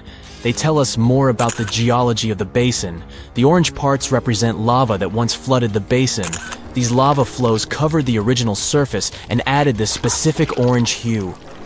And after the lava flooded the basin on Mercury, smaller craters formed on top of the lava surface. These craters dug into the ground and uncovered the material hidden beneath the lava. Some of this material is blue in color. And this blue stuff could be a clue about what the original floor of the basin had looked like before the lava covered it. Venus, the hottest planet in our solar system, has a thick atmosphere that comes with a pretty good defense system against space rocks. It's so dense that it burns up most meteors before they even reach its surface. As a result, you won't see as many visible craters on Venus as on other rocky planets in our solar system. But Venus still has some scars that can tell us about some serious impacts that happened there. And one of the biggest scars we know about is Meade Crater. It's enormous, about 170 miles in diameter. The inner floor of this crater is relatively flat and kind of brighter than its surroundings. It's possible that the crater ended up filled with a mixture of melted rock after the impact, and maybe even lava from volcanic activity on Venus. Want to get an idea of what Earth might look like without its protective layer called atmosphere? Just take a look at the Moon. Its surface is littered with impact craters. This Tycho is one of the craters you'll easily notice on the Moon. When you look at the full moon, you can spot it as a distinct circle with bright rays that radiate outward, slightly off-center on the lower left side of the moon. This crater, 53 miles wide, has a beautiful central peak in the middle that's topped with an intriguing boulder. The size of this boulder is impressive. It would fill about half of a typical city block here on Earth. When talking about craters, we definitely can't leave out Mars. The red planet has a much thinner atmosphere than Earth. When spacecraft approach Mars, they rely on the planet's atmosphere to slow them down as they enter it. And indeed, the atmosphere helps slow spacecraft down during landing, but it's still not thick enough to completely protect Mars from all those space rocks that are coming all the time. From July to September 2018, a dark spot appeared on the southern pole of Mars. It consists of two distinct patterns. A theory says that the bigger, lighter-colored blast pattern can be the result of an impact shockwave scouring the ice surface. The impact generated winds that spread out and scoured the ice. The inner blast pattern, which is darker in color, occurred because the impacting object managed to penetrate the thin ice layer. As it hit the surface, it sent dark sand and debris flying in all directions. You look up and see a bright orange flash in the sky. A bit later, you hear a boom so loud the window panes around you burst into pieces. And then you see it. A giant piece of space rock burning high above your head, heading for Earth. When it touches the surface, the explosion leaves behind an enormous crater. It's 12 miles deep and as wide as Lake Michigan. After that, 3/4 of all living organisms on our planet are on the edge of survival. This event took place about 66 million years ago, and the bright flash in the sky was the very asteroid that wiped out the dinosaurs. These days, people have many ways to protect themselves, like we could hide in bunkers deep underground and survive. Such bunkers would already come in handy since there are many asteroids in the sky, and some of them are just waiting for their ticket to Earth to wreak some havoc. For example, the asteroid 1990 MU. In 2027, it'll come alarmingly close to our planet. Many people fear that Earth's gravitational pull will trap the rock, which is the size of 2 Brooklyn bridges. In this case, it'll start to move closer and eventually crash into the planet's surface. Such an impact would cause a shock wave that would be felt on other continents. Once the asteroid hit the ground, there would be an explosion. It'd be so bright, people would think a new sun appeared right here on Earth. The collision would release a huge amount of energy that would then turn into heat. Everything around the impact site would catch fire. And if the asteroid fell in the water, it would cause tsunami waves higher than the Empire State Building. Many coastal cities would be flooded. The dust that would rise after the explosion would cover the sun. The world would be plunged into darkness. If the dust stayed in the air long enough, the climate on the planet would change and Earth would start to freeze. If you think such a small meteorite can't cause serious damage, look at the Chicxulub meteor. It hit the Earth in the winter of 2013. When the space rock entered the atmosphere, people miles away heard a loud bang. The brightly burning object was approaching the surface at about 11 miles per second. Halfway through the flight, it split into several pieces. This caused several stronger shock waves. When the meteorites hit the ground, it caused a major earthquake, and the aftershock from the explosions shattered the windows of 5,000 buildings. People in 6 cities around the crash site felt the aftereffects of the fall, and this meteorite was only 60 feet wide. Fortunately, the asteroid 1990 MU will move past our planet. We'll be safe. Whew! But the next asteroid to approach Earth is going to be 3 miles wide. It's called 3122 Florence. If this giant hit our planet, it could wipe entire continents off the face of the Earth. In 2017, this space rock got awfully close to us. It could be seen in the sky even with a small telescope. Now, the next asteroid is the biggest one to worry about, 1999 JM8. It's about as wide as Manhattan, and it has an unnerving habit of approaching Earth a bit too close for everyone's liking.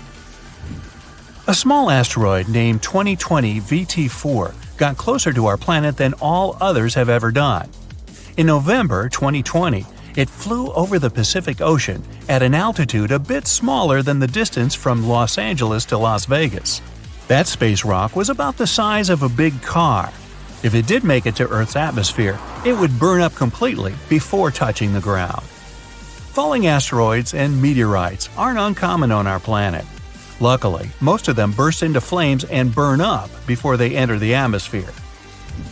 Mars is to blame for such frequent meteor showers. The planet isn't far from the main asteroid belt in the solar system. Sometimes, the gravitational pull of the red planet grabs asteroids from there. Then, Mars spins them around and flings them in our direction, just like a slingshot. So, Mars is a bully. Good thing we're protected by Jupiter. It's the largest planet in our solar system, and it has an incredibly strong gravitational field. It keeps the asteroid belt in line and protects us from being constantly hit by a rain of meteorites. And that's good news, considering Ceres is in the asteroid belt. This enormous space rock is so big that it was once considered to be a planet. Then, for many years, scientists called Ceres an asteroid. But in 2006, it was finally classified as a dwarf planet. This space object contains a third of the total mass of the asteroid belt, which is about 4% of the Moon's mass. If Earth were as large as a nickel, Ceres would be about the size of a poppy seed. So, what if an asteroid several miles across was heading toward our planet and people had to stop it? Well, we could break the space rock into smaller pieces. A massive explosion could be used to do this. People wouldn't even need to land on the giant asteroid. Getting close to its surface would be enough. Boom! A powerful burst of energy would split the asteroid into several large pieces and tons of debris. The smallest rocks would burn in the heat released in the blast, and it would also change the asteroid's trajectory. The larger fragments would burn up while entering the atmosphere. All witnesses of this unusual meteor shower would have a chance to admire a beautiful fire show. Another means of protection could be a kinetic battering ram. Simply put, it would be a huge object that people would send towards the asteroid approaching Earth. Or it could be a heavy spaceship. This is the method scientists produced to prevent the asteroid Apophis from falling to Earth. This guy is 1,200 feet across and often passes by our planet, coming as close as 19,000 miles above Earth's surface. The asteroid is going to pass close to our planet again in 2029, and there is a possibility that in 3036 it might crash into the Earth. If it happened, the explosion would leave a crater more than 3 miles across. Within 6 miles of the impact zone, all buildings and subway tunnels would be crushed or severely damaged. The event would also trigger a powerful earthquake. In the area of 30 miles away from the crater, car windows and window panes in houses would be shattered. And 75 miles away from the impact site, the earthquake would move furniture and buildings. One way to stop such a catastrophe is to build a heavy spaceship. It would take off from Earth, speed up, and then ram into the asteroid with great force. This impact would alter the course of the huge space rock, and it would fly past our planet. We could also try to stop the asteroid by wrapping it in foil. This would make its surface reflective, and then solar pressure might gradually change the asteroid's trajectory. Another alternative is using the gravitational tug. In this case, we would send an unmanned spaceship, large and heavy, toward the asteroid. It would fly over the space rock and slowly draw the thing closer with its gravitational pull. A small change, of course, would be enough to make the asteroid fly past our planet. Another way to protect Earth would be to build a system of giant lenses in space. Perhaps you've tried focusing sunlight with eyeglass lenses. Then you know how hot this sunlight can get. Now imagine having many giant lenses that are all directed at one point. Scientists think that focusing such a powerful beam of light on the asteroid would make the rock melt and evaporate, slowly changing its route. And one more way to protect ourselves from the asteroid would be to install several rocket engines on its surface. It would turn the space object into a rocket, and we could set its course from Earth. Rogue stars pose a much bigger danger. Like asteroids, they fly through space and can collide with anything in their path. The problem is that they have a gigantic mass, sometimes comparable to our Sun's. Around 70,000 years ago, a duo of rogue stars whooshed past the Sun. It didn't affect Earth, but caused some disturbance on the outskirts of the solar system. This event is likely to happen again someday. The rogue star Gliese 710, about half the mass of our Sun, is moving toward our solar system right now. There's a possibility that it'll begin to grab asteroids from the outer asteroid belt and toss them at us. And then, rare meteor showers you can observe these days will become a regular occurrence. But right now, this rogue star is extremely far from our world, and there's a bigger chance that it'll pass by without affecting our peaceful existence. The sun is rising, lighting up the trees, swamps, and massive plants of the Yucatan Peninsula. It's 66 million years before today, the last days of the Mesozoic era. This peaceful world doesn't yet know that a rock the size of a mountain is nearing Earth at a speed of more than 40,000 miles per hour. It looks like a fireball that's growing larger and larger with every passing minute. Soon, it already seems to be bigger than the sun. Dinos, roaming the prehistoric Earth, don't know that they have to run, hide, save themselves. Not that it's going to help. The asteroid slams into the planet with enormous force. It doesn't stop moving until it gets through the crust to a depth of several miles. The impact leaves a crater that's more than 100 miles across. Thousands of cubic miles of solid rock instantly turn into vapor. The crash sets off a series of natural disasters that erase 80% of life on Earth. It's the very asteroid that's going to finish off the dinosaurs. All the creatures close enough to see the crash don't survive for longer than a few seconds, so powerful the hit is. Closer to the impact crater, the ground is covered with thousands of feet of hot ash, grit, and rubble. 9 seconds later, and everything for many miles around, grass, trees, shrubbery, bursts into flames. What isn't burned down within the next several minutes after the collision gets flooded. In some places, tsunami waves reach a height of 1,000 feet. Earthquakes are starting to shake Earth like never before. Their power is equivalent to all the earthquakes that have happened on the planet in the past 2 centuries, if they were going off simultaneously. A bit less than an hour after the collision, a gust of wind whips through the area at a speed of 600 miles per hour. It flattens down everything that has been left standing and scatters debris for miles around. A bit farther from the direct impact zone, the skies start to darken dramatically. What looks like shooting stars is actually debris raining back on the planet.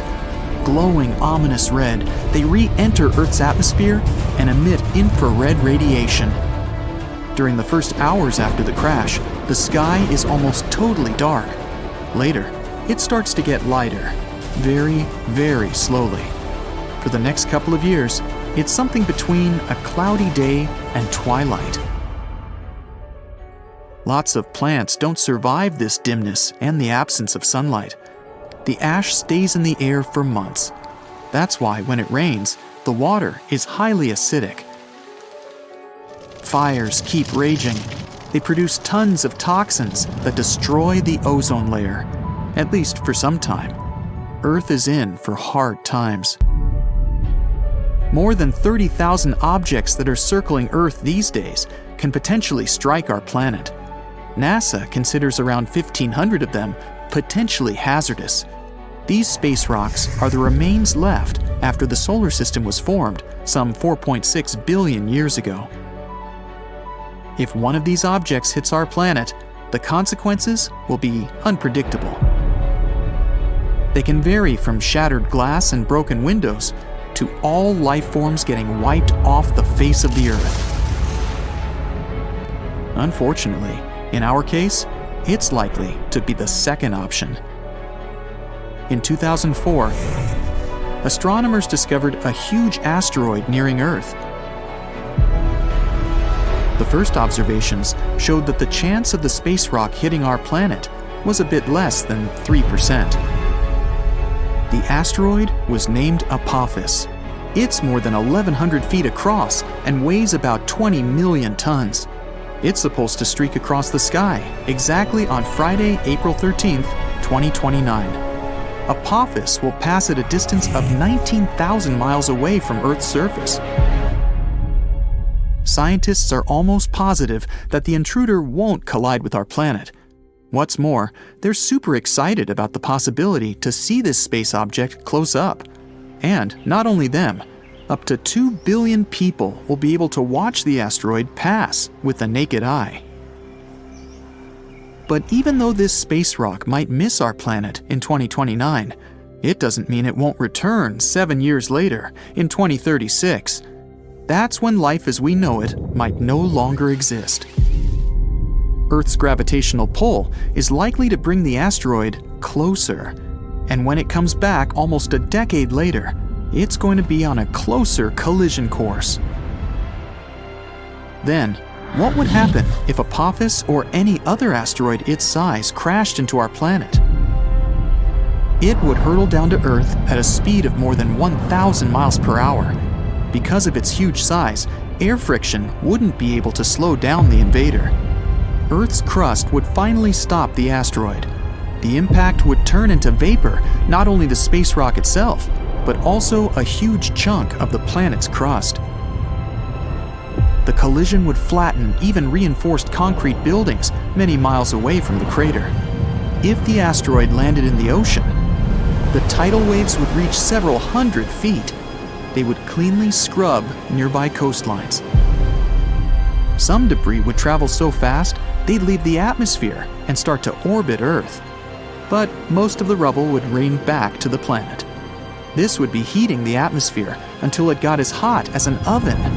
Wildfires would be spreading all over the world. Anything not sheltered underground would be cooked in no time. And then, for a year or even longer, Earth would look the same as it did after the asteroid hit it more than 60 million years ago. Ash, soot, no sunlight. A gloomy place. By the way, in 2015, astronomers noticed a 1,300-foot wide asteroid a mere 3 weeks before it passed alarmingly close to our planet. If its course had been a tiny bit different, people wouldn't have had any time to prevent the collision and save themselves. Does that mean that if a similar giant headed toward Earth, we would be doomed? No worries, people would still have a chance to survive. For one thing, we could use a spacecraft to knock this visitor from outer space off its course. Or it could somehow be blasted into pieces. Scientists could also slow the thing down with the help of concentrated sunlight. Or people could probably tug it away with a gravity tractor. That's a theoretical spacecraft that can influence objects in space without touching them. In sci-fi movies, a huge asteroid often sneaks up on Earth and turns out to be a nasty surprise to astronomers. It hurtles toward our planet at breakneck speed and gets discovered just weeks or even days before the collision. In reality, scientists are constantly watching all more or less large objects in Earth's neighborhood. It means there would be plenty of time to do something before the inevitable happened. There are 3 kinds of missions scientists could prepare at short notice. Type 0. When a heavy spacecraft hurtles toward the intruder with one single goal, to knock it off its course. In this case, astronomers would have to rely on the already available information. The Type 1 mission would involve a scout. It would be launched first to get more close-up information about the space rock. Only after that, the main spacecraft would be launched. With more precise information, its journey would be way more productive. And if scientists chose the Type 2 mission, they would send a scout and a small spacecraft at the same time. The spacecraft would knock the asteroid a bit off its course. Then, the scout would collect all the necessary information. Based on this data, the spacecraft would finish its job with a more fine-tuned second push.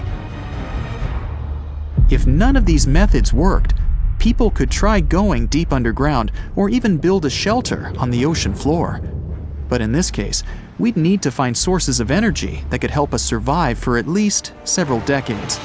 Plus, people would have to create a life support system that would somehow keep air and water fresh. Another option, which doesn't look realistic at the moment, is to go to space. It can't be low Earth orbit, about 1,200 miles above the planet's surface. Debris that would fly up at the impact could easily reach this height. This would probably leave people with 2 options: the Moon or Mars. Sadly, at the moment, we have no idea how to build a self-sustaining space colony, and there's not so much time left to figure it out.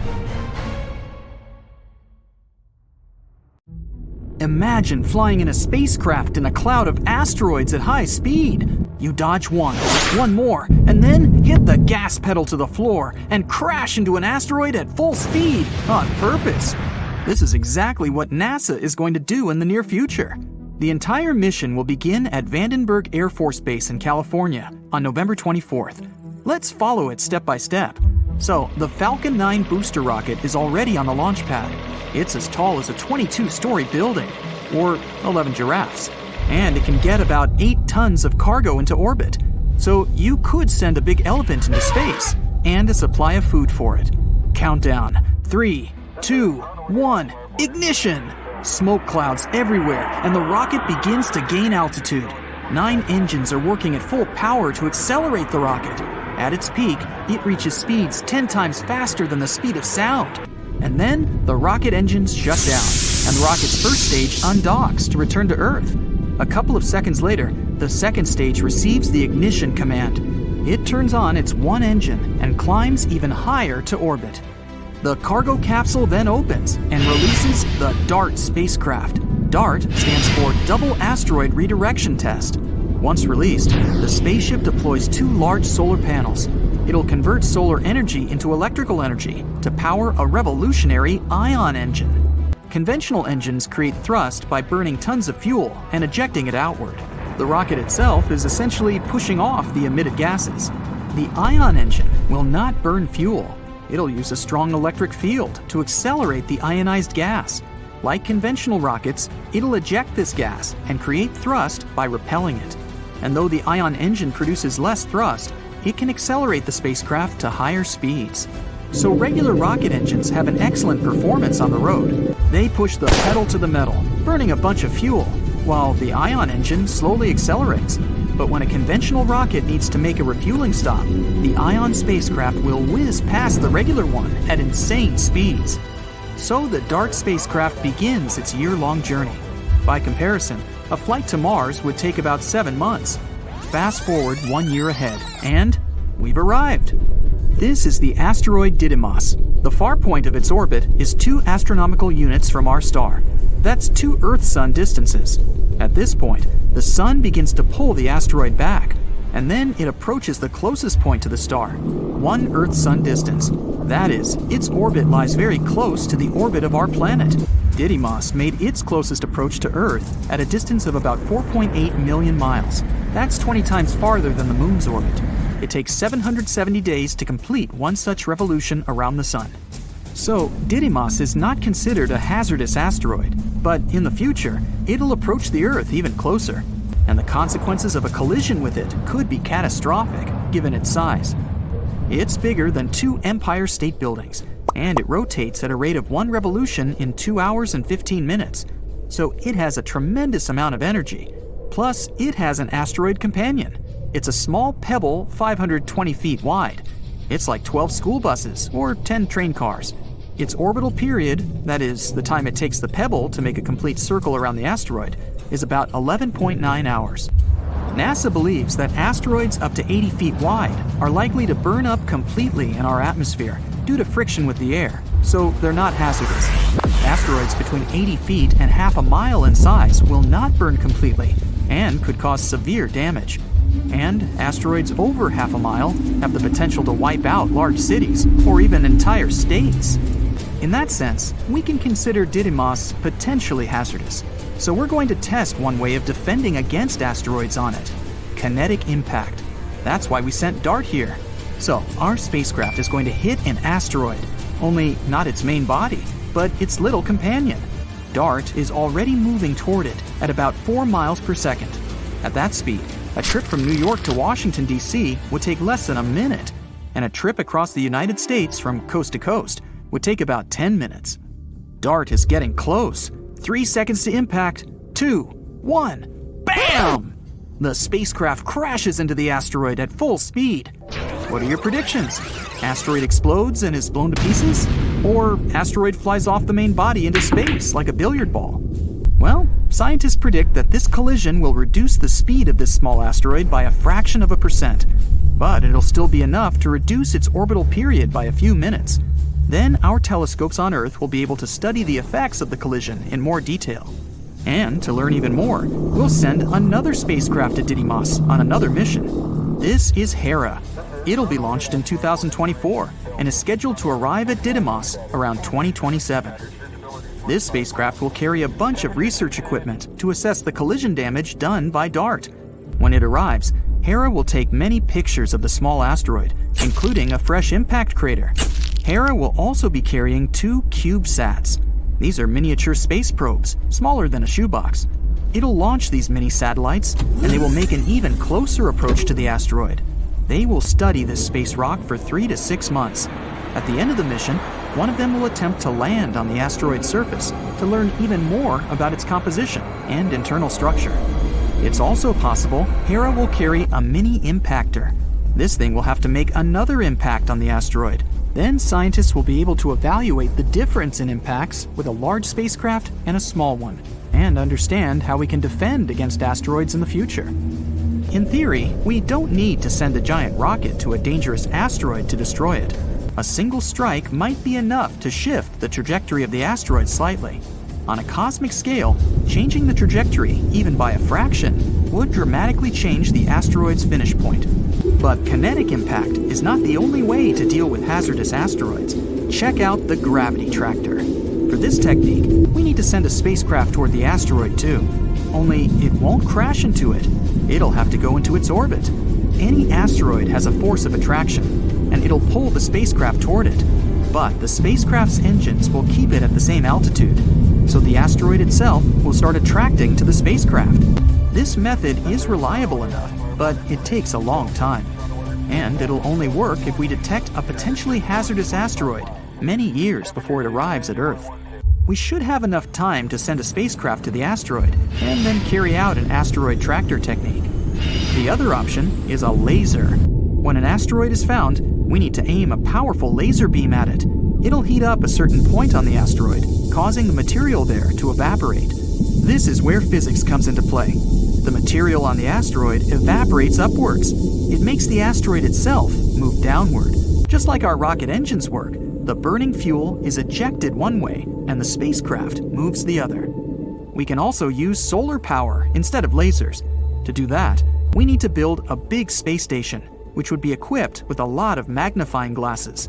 Have you ever tried to burn letters on a wooden surface with a magnifying glass? Well, we'd be doing the same thing, but with an asteroid. The space station will have to focus lots of the sun's rays into one point on the asteroid. Again, the material evaporates because of the high temperature, and this causes the asteroid to change its trajectory slightly so that it flies past our planet. How about foil? That's right, we can avoid a collision with an asteroid by using ordinary foil. We would have to wrap the asteroid in the same reflective material. Then the asteroid won't absorb the sun's rays, but will instead reflect them. This creates a little pressure on the surface of the asteroid. It's as if the sun's rays are pushing the asteroid, and it'll be able to change its trajectory. And not the most obvious but reliable option is conventional rocket engines. We can put several powerful engines on the asteroid. This would create thrust and change the trajectory of the asteroid. And if there are enough engines, we can even take control of the asteroid. So when a bigger space rock appears on the horizon, we'll turn on our engines and point the asteroid straight at it. Such a collision can completely destroy even a very large asteroid. And it would make for one epic light show.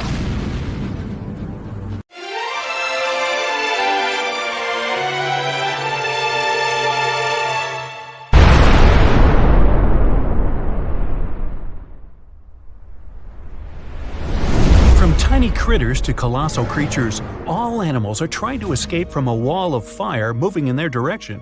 The temperature is rising, and everything around starts catching fire. Soon, lots of animals and plants on Earth will cease to exist. This is the aftermath of a giant asteroid crashing into our planet. But what if dinosaurs had had critical thinking skills?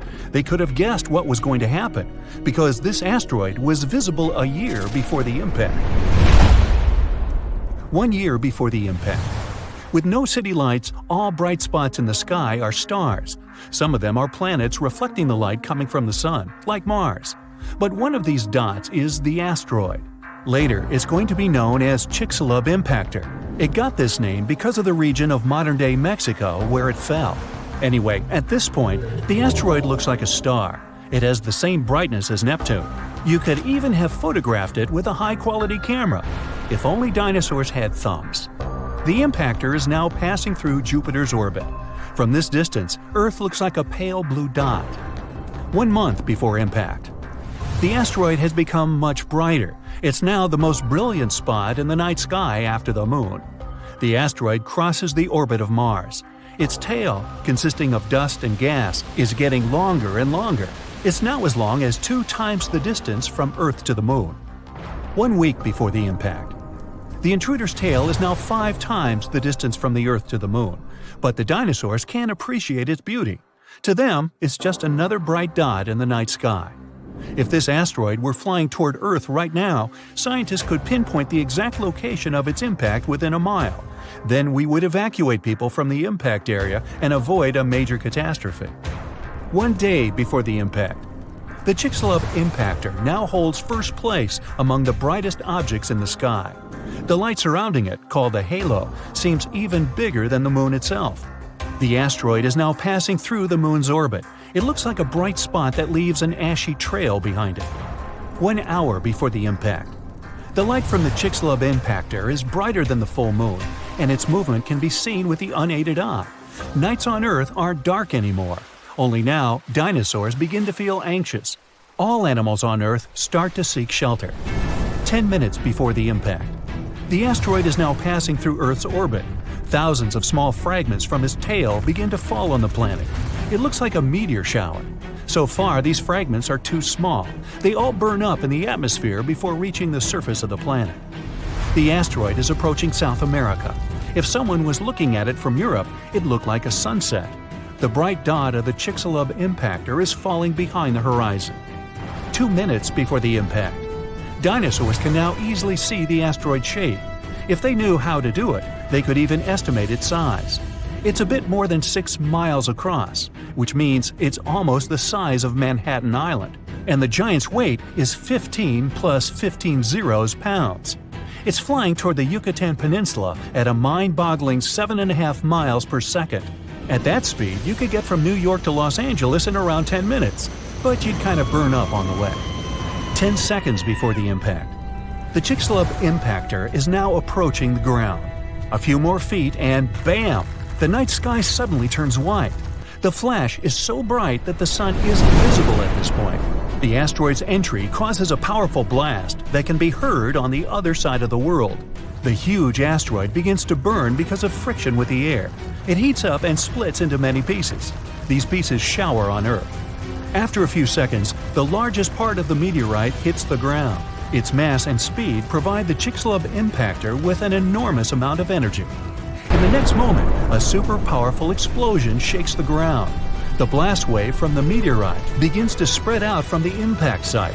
It rips out huge chunks of soil and trees and then pushes them to the ground like dominoes. The temperature of the blast wave is so high that everything around the impact site catches fire. The energy released during the collision also penetrates deep into the planet. This causes the strongest earthquakes in our planet's history.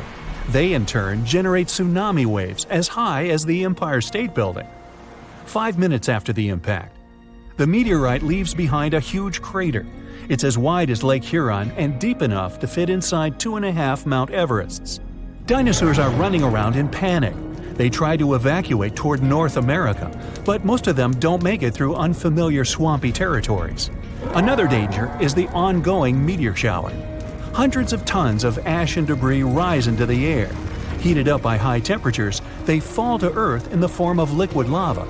Ash and smoke fill the atmosphere and block the sun's rays. Earth plunges into darkness. For several more weeks, our planet will be totally dark. Acid rains will fall on its surface nonstop. There was a lot of sulfur in underground deposits on the Yucatan Peninsula. The energy of the explosion evaporated all this sulfur. Now it's cooling in the air, gathering in clouds, and dripping to the ground.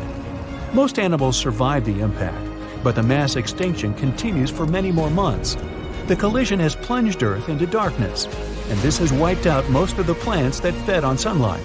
The plant-eating dinosaurs have lost their main food source and begin to disappear.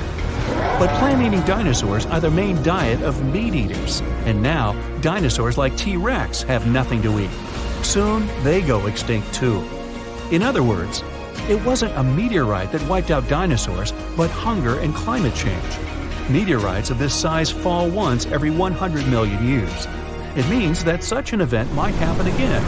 Will humans manage to survive this disaster? These days, we can look out far into space, and the appearance of an asteroid the size of the Chicxulub impactor won't be a surprise to astronomers.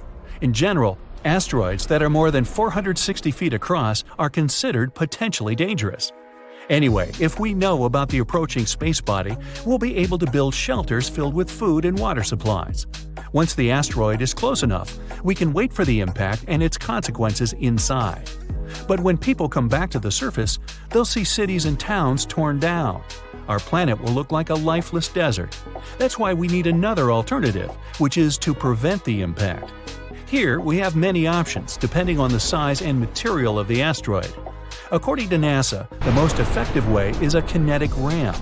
We'll need to send a fairly large and heavy object, such as a spaceship, into space. When it approaches the asteroid, scientists will choose the perfect trajectory, and the ship will crash into the space body. A powerful collision will change the asteroid's course, making it fly past Earth. The further this space body is from our planet, the easier it'll be to send it away. Another option is a controlled explosion on the surface of the asteroid. Newton's first law of motion will help us here. It says if a body is moving at a constant speed in a straight line, it will keep moving that way unless it is acted upon by a force. So, if we make a big enough explosion or force, the asteroid will shift its trajectory. How much it moves depends on the amount of force applied to it. We can also blast the asteroid right from inside. In this case, there will be no need to change its trajectory.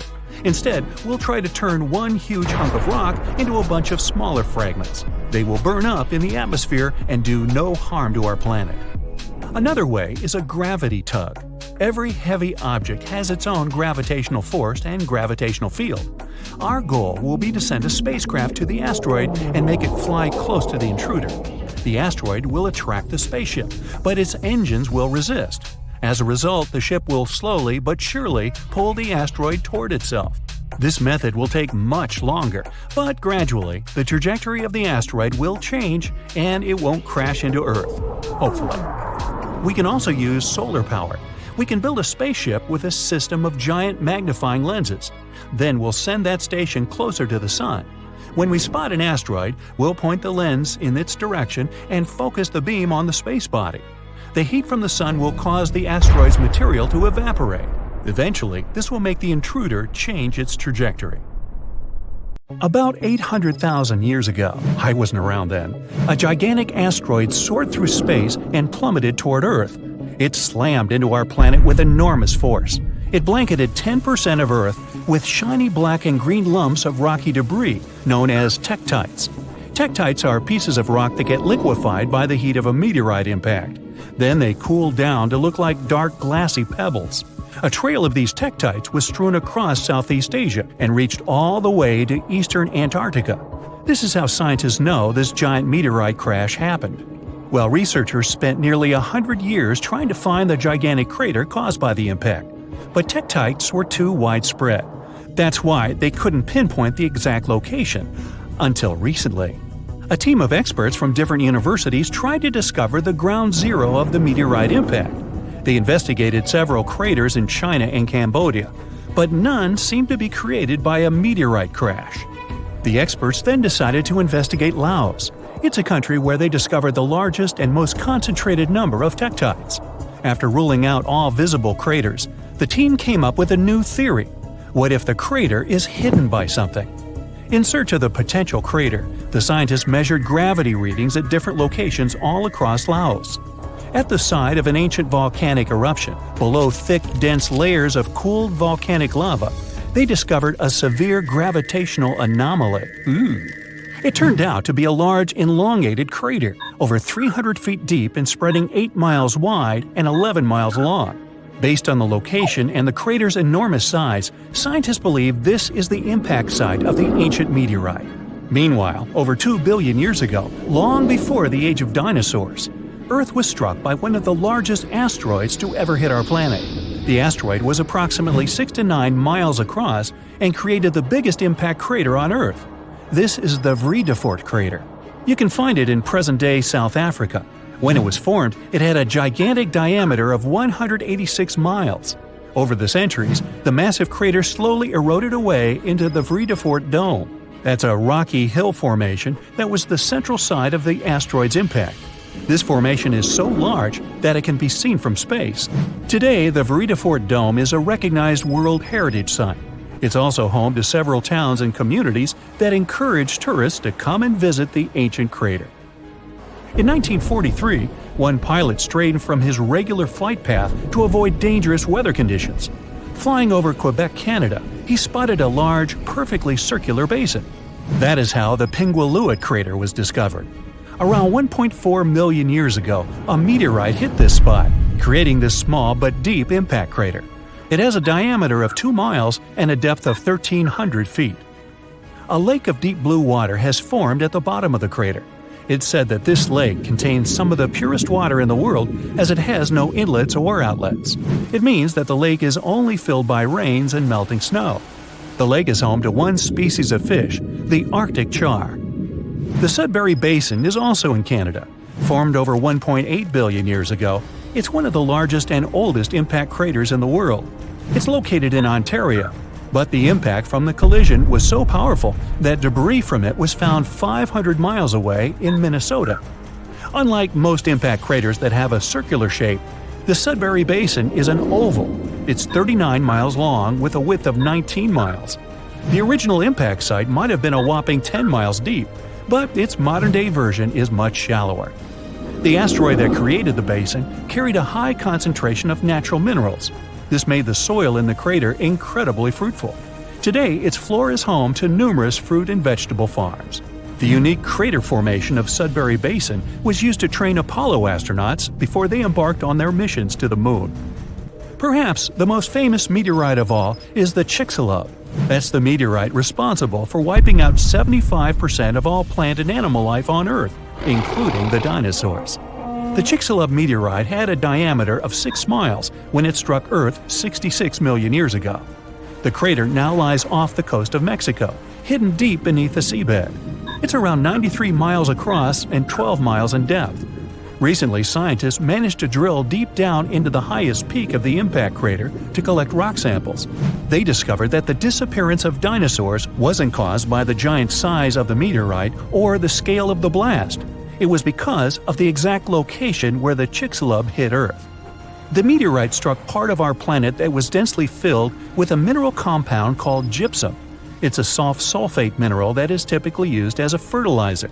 The collision blasted so much sulfur into the air that it blocked out the sun. This caused the prolonged dark winter that doomed the dinosaurs. One of the youngest craters on Earth is the Barringer crater in Winslow, Arizona. The Barringer crater is also one of the best preserved craters on Earth. It was formed 50,000 years ago when a heavy meteorite made mostly of iron plummeted down from space. Earth's atmosphere barely slowed down the massive chunk of metal. It collided with the ground with incredible force. The meteorite vaporized upon impact, leaving very few remains. The crater left by this powerful explosion was named after the man who identified it in 1903. It was a mining engineer named Daniel Barringer. The diameter of the crater is 3,900 feet and it goes 560 feet deep. The Barringer family still owns the impact site to this day. You can visit the crater and take a guided tour around its rim. The Papagaï crater in Siberia is one of the most interesting craters on Earth. An asteroid impact over 35 million years ago formed this massive basin. The crater is 62 miles across, which makes it the fourth largest one in the world. This crater is unique as it's home to one of the largest diamond deposits in the world. The intense pressure from the collision transformed the graphite at the impact site into diamonds. Scientists say that the crater contains trillions of carats of diamonds, but no one has ever mined them due to the site's remote location and lack of infrastructure. In the year 1530 BCE, a meteoroid entered Earth's atmosphere before shattering into pieces. The meteorite's burning fragments rained down on Earth and crashed into the planet's surface. As a result, a group of craters appeared on a small Estonian island, Saaremaa. The largest crater is a 360-foot wide perfect circle. It's 70 feet deep and filled with blue water. 8 smaller craters that appeared during the collision can be found within a half-mile radius of the largest crater. The impact of the meteorite fragments caused the trees on the islands to catch fire. Almost all forests burned down. Luckily, the woodlands have now grown back and the craters are a popular hiking destination for tourists. A meteorite struck the area we now know as Quebec, Canada, around 200 million years ago. This collision created the 6th largest impact crater in the world. It had a diameter of 40 miles. Over the century, the outer rim of the crater has filled up with water. It's now known as Manicouagan Reservoir. The impact crater lake is so large it can be seen from space, and its strange shape gave the lake its nickname, the Eye of Quebec. The oldest meteorite crater in the world is in Western Australia. The Yarabuba crater is 2.2 billion years old. Well, that gets my vote for the best crater name. The impact site is so ancient that the original crater has completely eroded away. Yarabuba's diameter was around 19 to 43 miles. Scientists managed to figure out the age of the impact site by analyzing the ancient crystals and minerals found within the crater. The problem with that asteroid that destroyed dinosaurs was not that it fell, but where it fell. This colossal space rock found the worst place where it could land. Also, the angle at which it hit the ground was the most unfortunate. If it had fallen vertically, there would have been less destruction. But it fell at such an angle that it threw a huge amount of dust into the air. After the disaster occurred, tons of soot started burning. 65 million years ago, only 13% of Earth's surface contained the right amount of sulfur and oil needed to form a colossal amount of soot. If the asteroid had fallen on the other 87% of the territory, dinosaurs could still be living today, but it hit the worst place and lifted 1 million tons of burning material into the sky. A cloud of incandescent particles covered the sky and set off on a journey across the mainland. Then, these particles settled on the ground and caused large-scale fires. Trees were burning and sending more soot into the sky. But the asteroid collided not only with rocks, it fell on the coast in a place where the seabed was filled with sulfate. As a result of the collision, it started burning, which caused the release of sulfuric acid into the atmosphere. The air became poisoned. It seems the dinosaurs didn't stand a chance. And now, let's imagine the asteroid falling in another place, somewhere in the middle of the ocean. Huge waves flooded part of the land, but almost all kinds of dinosaurs survived. Or even better, the rock could have fallen somewhere in the desert and left behind a giant crater. That's all. Yes, several dinosaurs passing by wouldn't have survived the collision, but the situation wouldn't have been so critical in general. So, giant lizards remain dominant on our planet. They don't allow other animals to develop since Tyrannosaurus and other ferocious reptiles hunt mammoths and other ancient creatures. The population of mammals is decreasing. Velociraptors are fighting for territories with saber-toothed tigers and giant bears. A struggle for survival between dinosaurs and other animals begins. Then, the Ice Age comes, and some reptiles don't survive. Then, new players enter the field. Those are humans' early ancestors. Living side by side with dinosaurs is difficult. Lizards attack settlements and caves, so people have to build high walls for protection. By the way, the Tyrannosaurus poses less danger to people than you might have thought. According to the latest research, many creatures were able to run away from this monster. Yes, you probably saw how easily they caught up with cars in the movies, but it wouldn't be as scary in reality. Paleontologists and biologists have analyzed the strength of dinos' bones and found out that the creature couldn't reach high speeds. The maximum it was capable of was running twice as slow as a field athlete. Thousands of years have passed. People have learned to live with dinosaurs. They've even managed to tame some lizards. They've domesticated herbivorous dinosaurs to develop agriculture. Triceratopses and bulls now plow fields together. Imagine farms swarming with diplodocuses or brachiosauruses. People climb their long necks and pick fruit from high trees. Stegosauruses protect pastures from wolves and velociraptors.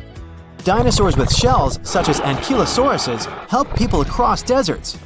They, along with camels and donkeys, carry heavy loads. People share the planet with ancient lizards and live in harmony. The situation in the seas and oceans is much worse. Sea reptiles attack wooden ships and catch all the fish. Imagine that you're sailing to another continent with tons of grain, fabrics, fur, and other goods.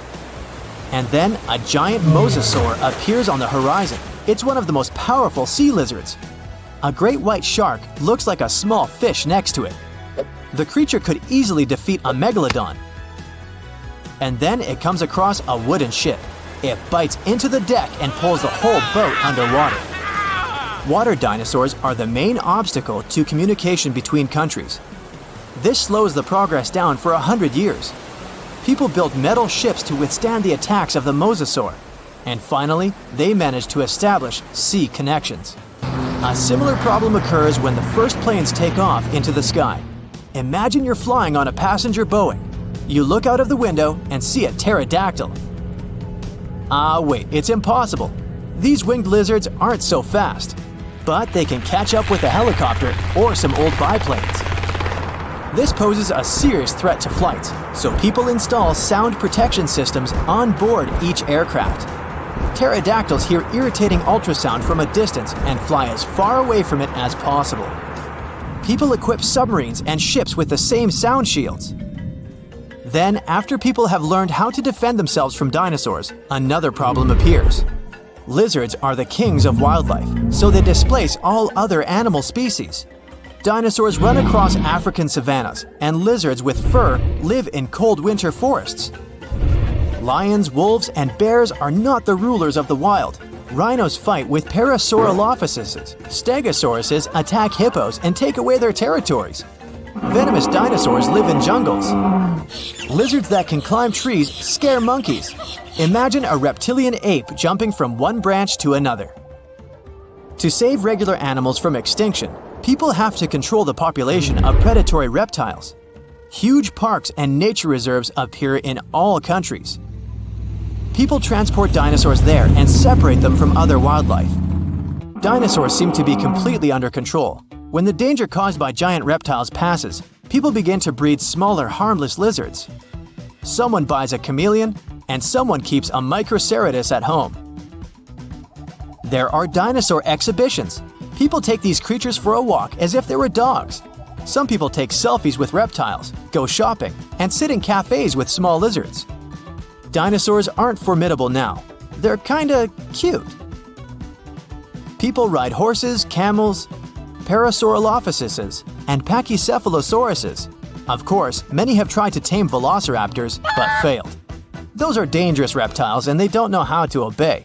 Taming them is almost as difficult as taming an alligator. But dogs and cats are still more popular because they're more intelligent. The brain of a dinosaur is almost the same as that of a chicken. But who knows, if they had lived to this day, perhaps they would have evolved into smarter creatures. Just imagine if dinos were intelligent. In this case, people would have a big problem. Some scientists think that even if a meteorite hadn't destroyed the dinosaurs, they wouldn't have survived to this day. They needed to carry their own colossal weight at all times. It was an enormous load on their bones and joints. Most dinosaurs wouldn't have been able to survive the Ice Age with such characteristics, but smaller lizards might have succeeded. Fast and agile dinosaurs, such as velociraptors and Pachycephalosauruses, would have survived, but in what form? Could dinosaurs have already evolved into something else? Look at the good old chicken. Many scientists believe it's a direct descendant of the formidable Tyrannosaurus. Somewhere deep inside the bird's DNA, there are genes that the dinosaur had. Yep, it's hard to believe, but look at the chicken's body structure and how it walks. Remove the plumage, cover the creature with scales, and give it toothy jaws instead of a beak. And now, you have a mini T-Rex in the coop. And by the way, not only chickens might be the relatives of giant lizards, many birds are dinosaurs' living descendants. Surprisingly, alligators, snakes, crocodiles, and monitor lizards are not as close to ancient reptiles as pelicans, storks, and other flying creatures. Over millions of years of evolution, the paws of dinosaurs turned into wings, and toothy elongated jaws ended up as beaks. The genetics of birds is the key to understanding dinosaurs. Pelicans are similar to pterodactyls, ostriches to velociraptors. Perhaps many other animals also share some genes with ancient lizards. If the meteorite hadn't fallen, all dinosaurs would have evolved into completely different, unusual creatures. Scientists want to carefully study the DNA of birds and try to reverse evolution with the help of genetic engineering. They hope to breed dinosaurs out of eggs one day. But to do this, they need to find a specific genome that hasn't changed over tens of millions of years. It hides in the DNA. And it's not so easy to find it and extract it. Do you think we will see powerful reptiles by 2050? Boom! An explosion of supersonic waves, interplanetary heat, dust, fumes. The Earth's atmosphere has been invaded by a cosmic rock the size of Everest. A few seconds ago, this rock, weighing trillions of tons, was hurtling towards Earth. It could fly from New York to Anchorage faster than you could fry yourself an omelet. This monster's name? The Chicxulub incident. Epic name, right? 66 million years ago, it crashed into the Earth. Back then, dinosaurs ruled the planet, but not for long. The epic collision took place in modern Mexico, in the Yucatan Peninsula, right near Cancun, where the dinosaurs were vacationing. Well, probably not. Still, the huge space rock hit the ocean, but even all that water couldn't stop the inevitable. The collision caused a huge amount of energy to be released. The horror on a planetary scale had begun. Imagine a mini-sun lighting up the surface of the Earth with tsunamis the height of the Statue of Liberty bursting from the epicenter of the watery impact. Not good. The blast blew through the surface of the Earth. It was as hot as an oven and burnt everything in its path. The impact provoked a colossal earthquake and serious volcanic activity. A bunch of volcanoes simultaneously released hot lava and ash into the prehistoric skies. Millions of tons of ash and soot poisoned the air. This formed a huge ash cloud in the atmosphere, which blocked out the sun's rays for several years. The long winter had begun. Only there wasn't any snow falling from the sky, but rain made of sulfuric acid. Yes, the Chicxulub incident might just be the most important thing that ever happened in the history of our planet. Even more than YouTube. Back then, there were loads of volcanic eruptions, a lot of flammable oxygen in the atmosphere, constant temperature changes. It was the perfect and worst time for all of this to go down. So, how are we so sure about all this? Well, the asteroid left an absolutely huge crater on the planet's surface. Today, this scar is hidden under the Gulf of Mexico. Scientists found a lot of places on Earth with abnormally high levels of iridium. This metal is very rare on Earth, but it's in a lot of asteroids that scientists have examined. Scientists studied some 66 million-year-old rocks. In the layers of rock, they found dust, the same dust that comes from asteroids. This could only have happened if a huge asteroid had crashed into Earth. The catastrophe led to the extinction of not only the dinosaurs, but also the asteroid. It was so hot at the point of impact, part of the asteroid just disappeared. A lot of water vapor and carbon dioxide shot up into the atmosphere. But the biggest problem, sulfur. It got kicked up by the asteroid impact and flew up into the air. These tiny sulfur particles blocked out a lot of the sun's rays. Without the sun, a lot of plants disappeared and the climate eventually got colder. The immense heat turned stones into glass. Scientists call these things tektites. The energy of the impact threw them up into the skies. After a short flight, the tektites fell down to Earth. But it wasn't pretty. Rain fell too, only instead of drops of water, you'd have seen hot glassy fireballs. They bombarded the planet's surface for days. The tektites set fire to everything. Scientists found evidence of this all over the world, not just near the collision site. But a lot of things from back then are still a mystery. Some scientists think that Chicxulub wasn't even an asteroid. It might have been a comet. Asteroids are mostly made of stone and metal. Most often they kind of look like a potato. A comet contains rock, metal, and ice. Comets look like dirty cosmic snowflakes, complete with ammonia, methane, and carbon dioxide. Comets sometimes come from the Oort cloud. It's a huge cloud of ice and debris around our solar system. From time to time, comets break free from the pack and head towards our sun. According to scientists, this special comet flew right past Jupiter. The gravity of that huge planet accelerated the comet even more. It flew towards the sun, gaining more and more speed. The comet's outer ice shield started to evaporate, and it probably gave off a lot of dust and gas, which made it look like it had a tail. The sun's gravity eventually shattered the comet apart. One of the fragments flew through space and crashed into the Earth 66 million years ago. So, asteroid or comet?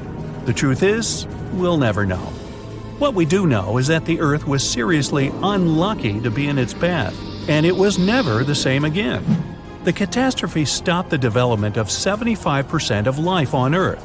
Some bigger marine animals, like crocodiles, turtles, and fish, survived the impact. Out of all land animals, the only ones to survive were the ones that were, on average, smaller than the modern raccoon. That includes a bunch of special species of dinosaurs, the ancient ancestors of birds. Scientists believe they survived for two reasons. After the huge impact, it took a long time for plants to start growing again, and a lot of animals didn't survive. Most remaining animals didn't have enough food. But these dinosaurs had a beak. With its help, they could split open nuts and dig seeds out of the soil, so they survived.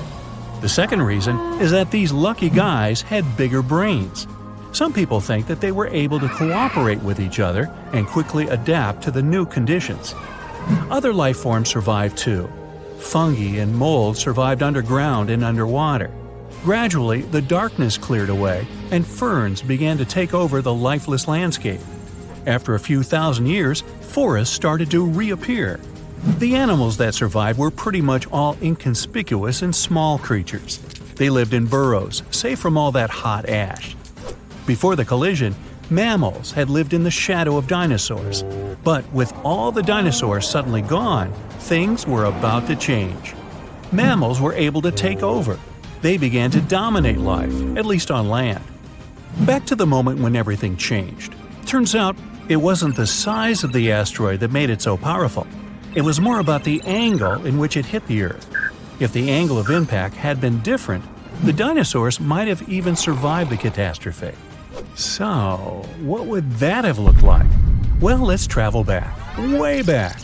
Oh no, there's a giant asteroid heading for Earth. Oh, wait, never mind, it missed. Whew.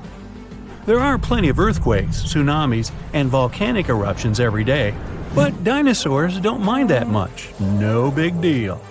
Fast forward a few million years, and most of these ancient lizards have changed and are now unrecognizable. Thanks to a couple of ice ages, many dinosaurs are now totally covered with feathers to protect them from the cold. Mammals exist, but they're few and far between. You see a lot of bats in caves. There are tons of rat-sized rodents in the forests. During the day, they hide in the undergrowth or in burrows. At night, they go out in search of food. There are no horses, no elephants, or other large mammals. Why become large and eatable when there are so many dangerous reptiles with huge fangs around? There are no whales in the sea. Parrots, hawks, and pigeons are nowhere to be seen.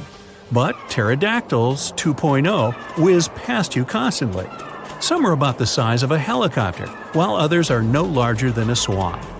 There are plenty of primates, but they're in no hurry to climb down from their trees and walk on two legs. No venturing out into the savannah, no evolution into Homo sapiens. In this alternate reality, open spaces are very dangerous. But then again, so are forests and trees. Nowhere is safe. To get some delicious primate treats, many smaller dinosaurs learned to climb trees. This was already happening back in the Cretaceous period, right before that huge asteroid just missed Earth. Whew, that would have been an epic collision. Dinosaurs have grown wiser since that near miss. Some are even as smart as a modern chicken. A large brain uses a lot of energy, and that's not always a good strategy for survival. Safer to keep brains small and keep making those teeth bigger and pointier. 66 million years ago, I wasn't around then, a huge asteroid hit the Earth and triggered the mass extinction of almost all living creatures on the planet, including dinosaurs. Had the space object crashed somewhere else, some dinosaurs would have been able to survive and still live nowadays.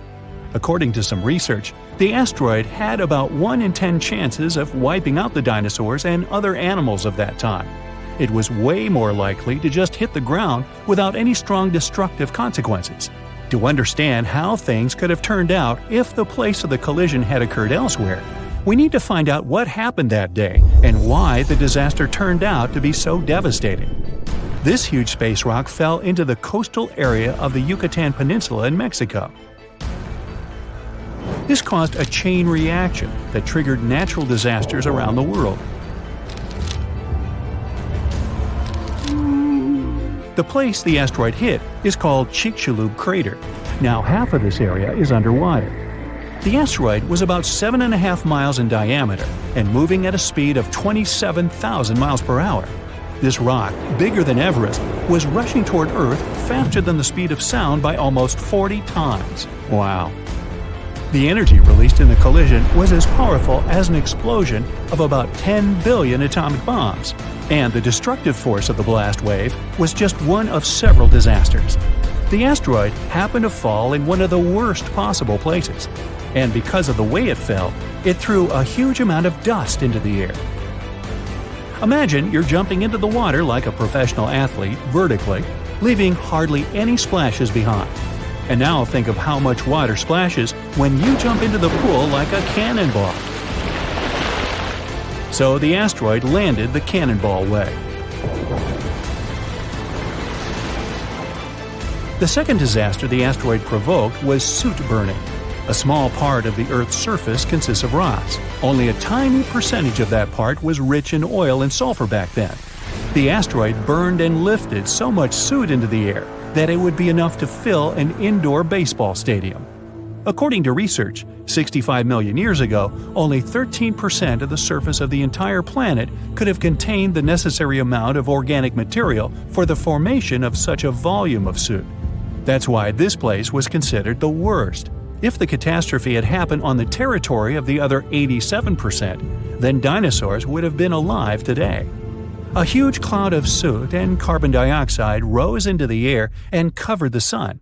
The soot turned the sky gray and partially blocked sunlight. This led to a quick drop in temperatures almost all over the planet. It seemed like Earth was inside a gray veil. Many plants and animals couldn't survive the cold snap. Trees began to wither because of the lack of sun. The photosynthesis process was disrupted. The cold and withering of trees led to another catastrophe: global famine. Herbivores couldn't survive because they lost almost all of their food. Plants, flowers, and trees didn't manage to get through the catastrophe. These destructions spread far beyond the asteroid impact site. Hot dust particles, asteroid chunks, and small pieces of rocks settled to the ground across the continent and caused large-scale forest fires. Burning trees threw even more soot into the air, which made the situation even worse. The huge asteroid brought heavy metals with an increased level of toxicity from space. The melting of these substances during the collision provoked firestorms. The asteroid didn't only hit continental land but also water, which triggered a huge tsunami. But that's not the worst part. The seabed was filled with sulfate, and when the energy of the asteroid burned it, it provoked the release of sulfuric acid into the atmosphere. The acid cloud mixed with a cloud of soot and began to spread throughout the sky. Hot rock particles were falling to the ground like fire rain. An acid rain started because of sulfur. It lasted for almost several days and left no chance for the animals to survive. Acid rain made the water in rivers, lakes, and seas poisoned. The acid destroyed anything that couldn't burn. A part of the clouds went to wreck the land, and the other part, the ocean. This made the situation even worse, as sulfur droplets wiped out a huge amount of seaweed and phytoplankton. The ocean generates almost half of all oxygen reserves on our planet. Those days, the sea creatures living in its upper parts were destroyed. It wasn't the blast wave, but lack of sun, acid, darkness, and cold that became the main reasons for the extinction of dinosaurs. But even when some lizards escaped from fires and sulfur, they met the sea element. The asteroid impact caused large-scale tsunamis across the planet. The very first wave was around 1 mile in height. That's almost 3 times higher than the Empire State Building. Billions of gallons of water were moving at 90 miles per hour. A wave this strong could easily destroy half of New York today. The meteorite created a series of waves 52 feet high. Massive walls of water the size of 5-story buildings collapsed on the shore and demolished everything in their path. Lack of sunlight, temperature drop, acid and fire rains, reduced oxygen production, forest fires, giant tsunamis, and the explosive wave with the power of 1 billion atomic bombs — all this reduced the biological diversity of Earth by 75%. Yeah, that'll change your climate for sure. Giant asteroids used to hit Earth before, but they never caused such disasters all over the planet. What if this asteroid had fallen into another place, say a forest, far from water and mountainous terrain? This would have caused severe fires. A huge black cloud of ash would have risen into the sky and obscured the sun. But it would have unlikely generated acid or fire rains. Most of the species of the planet could have survived this catastrophe. What if the meteorite had fallen somewhere among the ice and snow?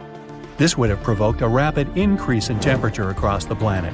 Huge tsunamis would have sunk big tracts of land. However, ash and sulfur dioxide wouldn't have filled the sky.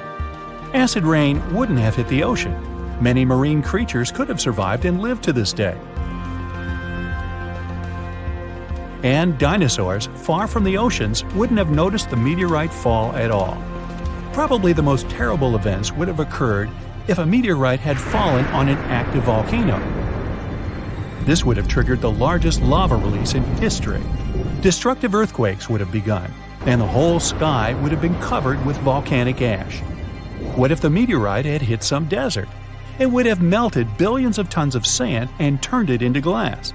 Just imagine glass dunes that heat our planet even more, and we could dig up the well-preserved remains of ancient lizards out of the glass.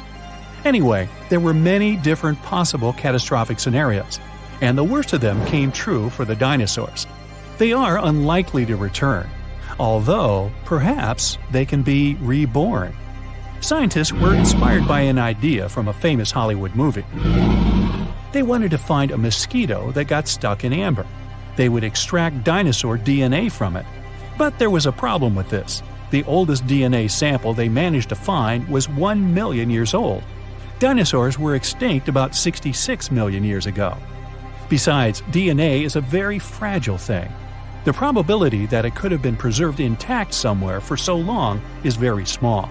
So, instead of searching for this ancient dinosaur DNA, scientists decided to take DNA from the closest ancestors of these lizards, birds. Over millions of years of evolution, dinosaur paws could have turned into wings, and elongated mouths could have become beaks. Pelicans are very similar to pterodactyls. Ostriches resemble velociraptors, and chickens are very much like T-Rex. Okay, let's just stop and imagine for a moment a chicken the size of a T-Rex. Hey, you want a piece of me? Now, the common chicken is recognized as the closest relative of the huge lizard. Remove the plumage from it, cover it with scales, give a toothy mouth instead of a beak, and attach a long tail. And you get a real mini Tyrannosaurus rex by body structure and movement. Deep in its DNA, there are similar genes that formidable predators have. With the help of genetic engineering, scientists plan to play with its DNA and try to reverse the evolution, which means breeding dinosaurs can become a reality. Well, that could come back to bite you. When astronomers started a project that was organized to create a detailed 3D map of our galaxy, they didn't expect to find anything surprising. But that's exactly what happened. Earlier in that year, Harvard scientist Dr. Anna Bonacca noticed a weird disturbance in our galaxy's stellar streams. A stellar stream is a line of stars that are moving together through galaxies. The stellar stream we're talking about is called GD1, and it's stretched in an impressive line across our sky. This stream used to be a cohesive line, stretched by the gravity of our galaxy. One day, Dr. Bonacca noticed a gap in it, and this gap had a strange, ragged edge. In fact, it looked like something terrifyingly huge recently plunged through the stellar stream. The sheer force of this object's gravity was so great that it managed to drag stars in its wake. The most shocking thing was that the telescopes simply failed to find the source of the damage. But then, what could this unseen bullet be?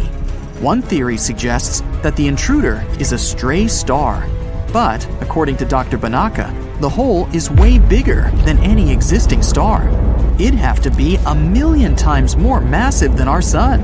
Okay, so what if the hole in the Milky Way was torn by a supermassive black hole, like the one that dwells in the center of our galaxy? If these two black holes got too close, they wouldn't be able to escape each other's gravity. A collision might be inevitable. Then the stronger of the two holes would consume the weaker one, and one huge, super mighty black hole would appear. But people have yet to witness a collision of black holes. Plus, scientists can't predict the consequences of such a merge, even though they've simulated it on powerful computers. The only obvious fact is that it would produce incredible amounts of energy. Huge ripples would travel through the entire universe, bound to hit our planet eventually. Then again, two black holes in one galaxy might refuse to merge. Imagine this. A supermassive black hole hundreds of millions of times the mass of the Sun is spinning in the center of the Milky Way at a phenomenal speed. Another spinning black hole approaches ours. What do you think will happen? Right, one of the holes, most likely the intruder, will get kicked out and sent hurtling away like a frisbee flying through space. And who can guarantee that it wouldn't head toward the Earth? Luckily for us, there aren't any supermassive black holes in the vicinity, so this theory fails to explain the mysterious bullet hole phenomenon. Dr. Bonacca still doesn't rule out the possibility that the intruder is some kind of luminous, star-like object. After tearing a hole in the Milky Way, it could be hiding somewhere in the galaxy. But again, it seems highly unlikely because of the object's huge size. I mean, we're talking 30 to 65 light-years across. In any case, it's hard to predict where it would have ended up if it were a luminous object. The intruder could have been moving at an incredibly high speed and wouldn't have to be very massive to tear a hole in the stellar stream. Or it could have been moving more slowly, but be very heavy. But the astronomers don't know which option it was. That's why it's next to impossible to predict where it ended up. That's it for today. So hey, if you pacified your curiosity, then give the video a like and share it with your friends. Or if you want more, just click on these videos and stay on the bright side.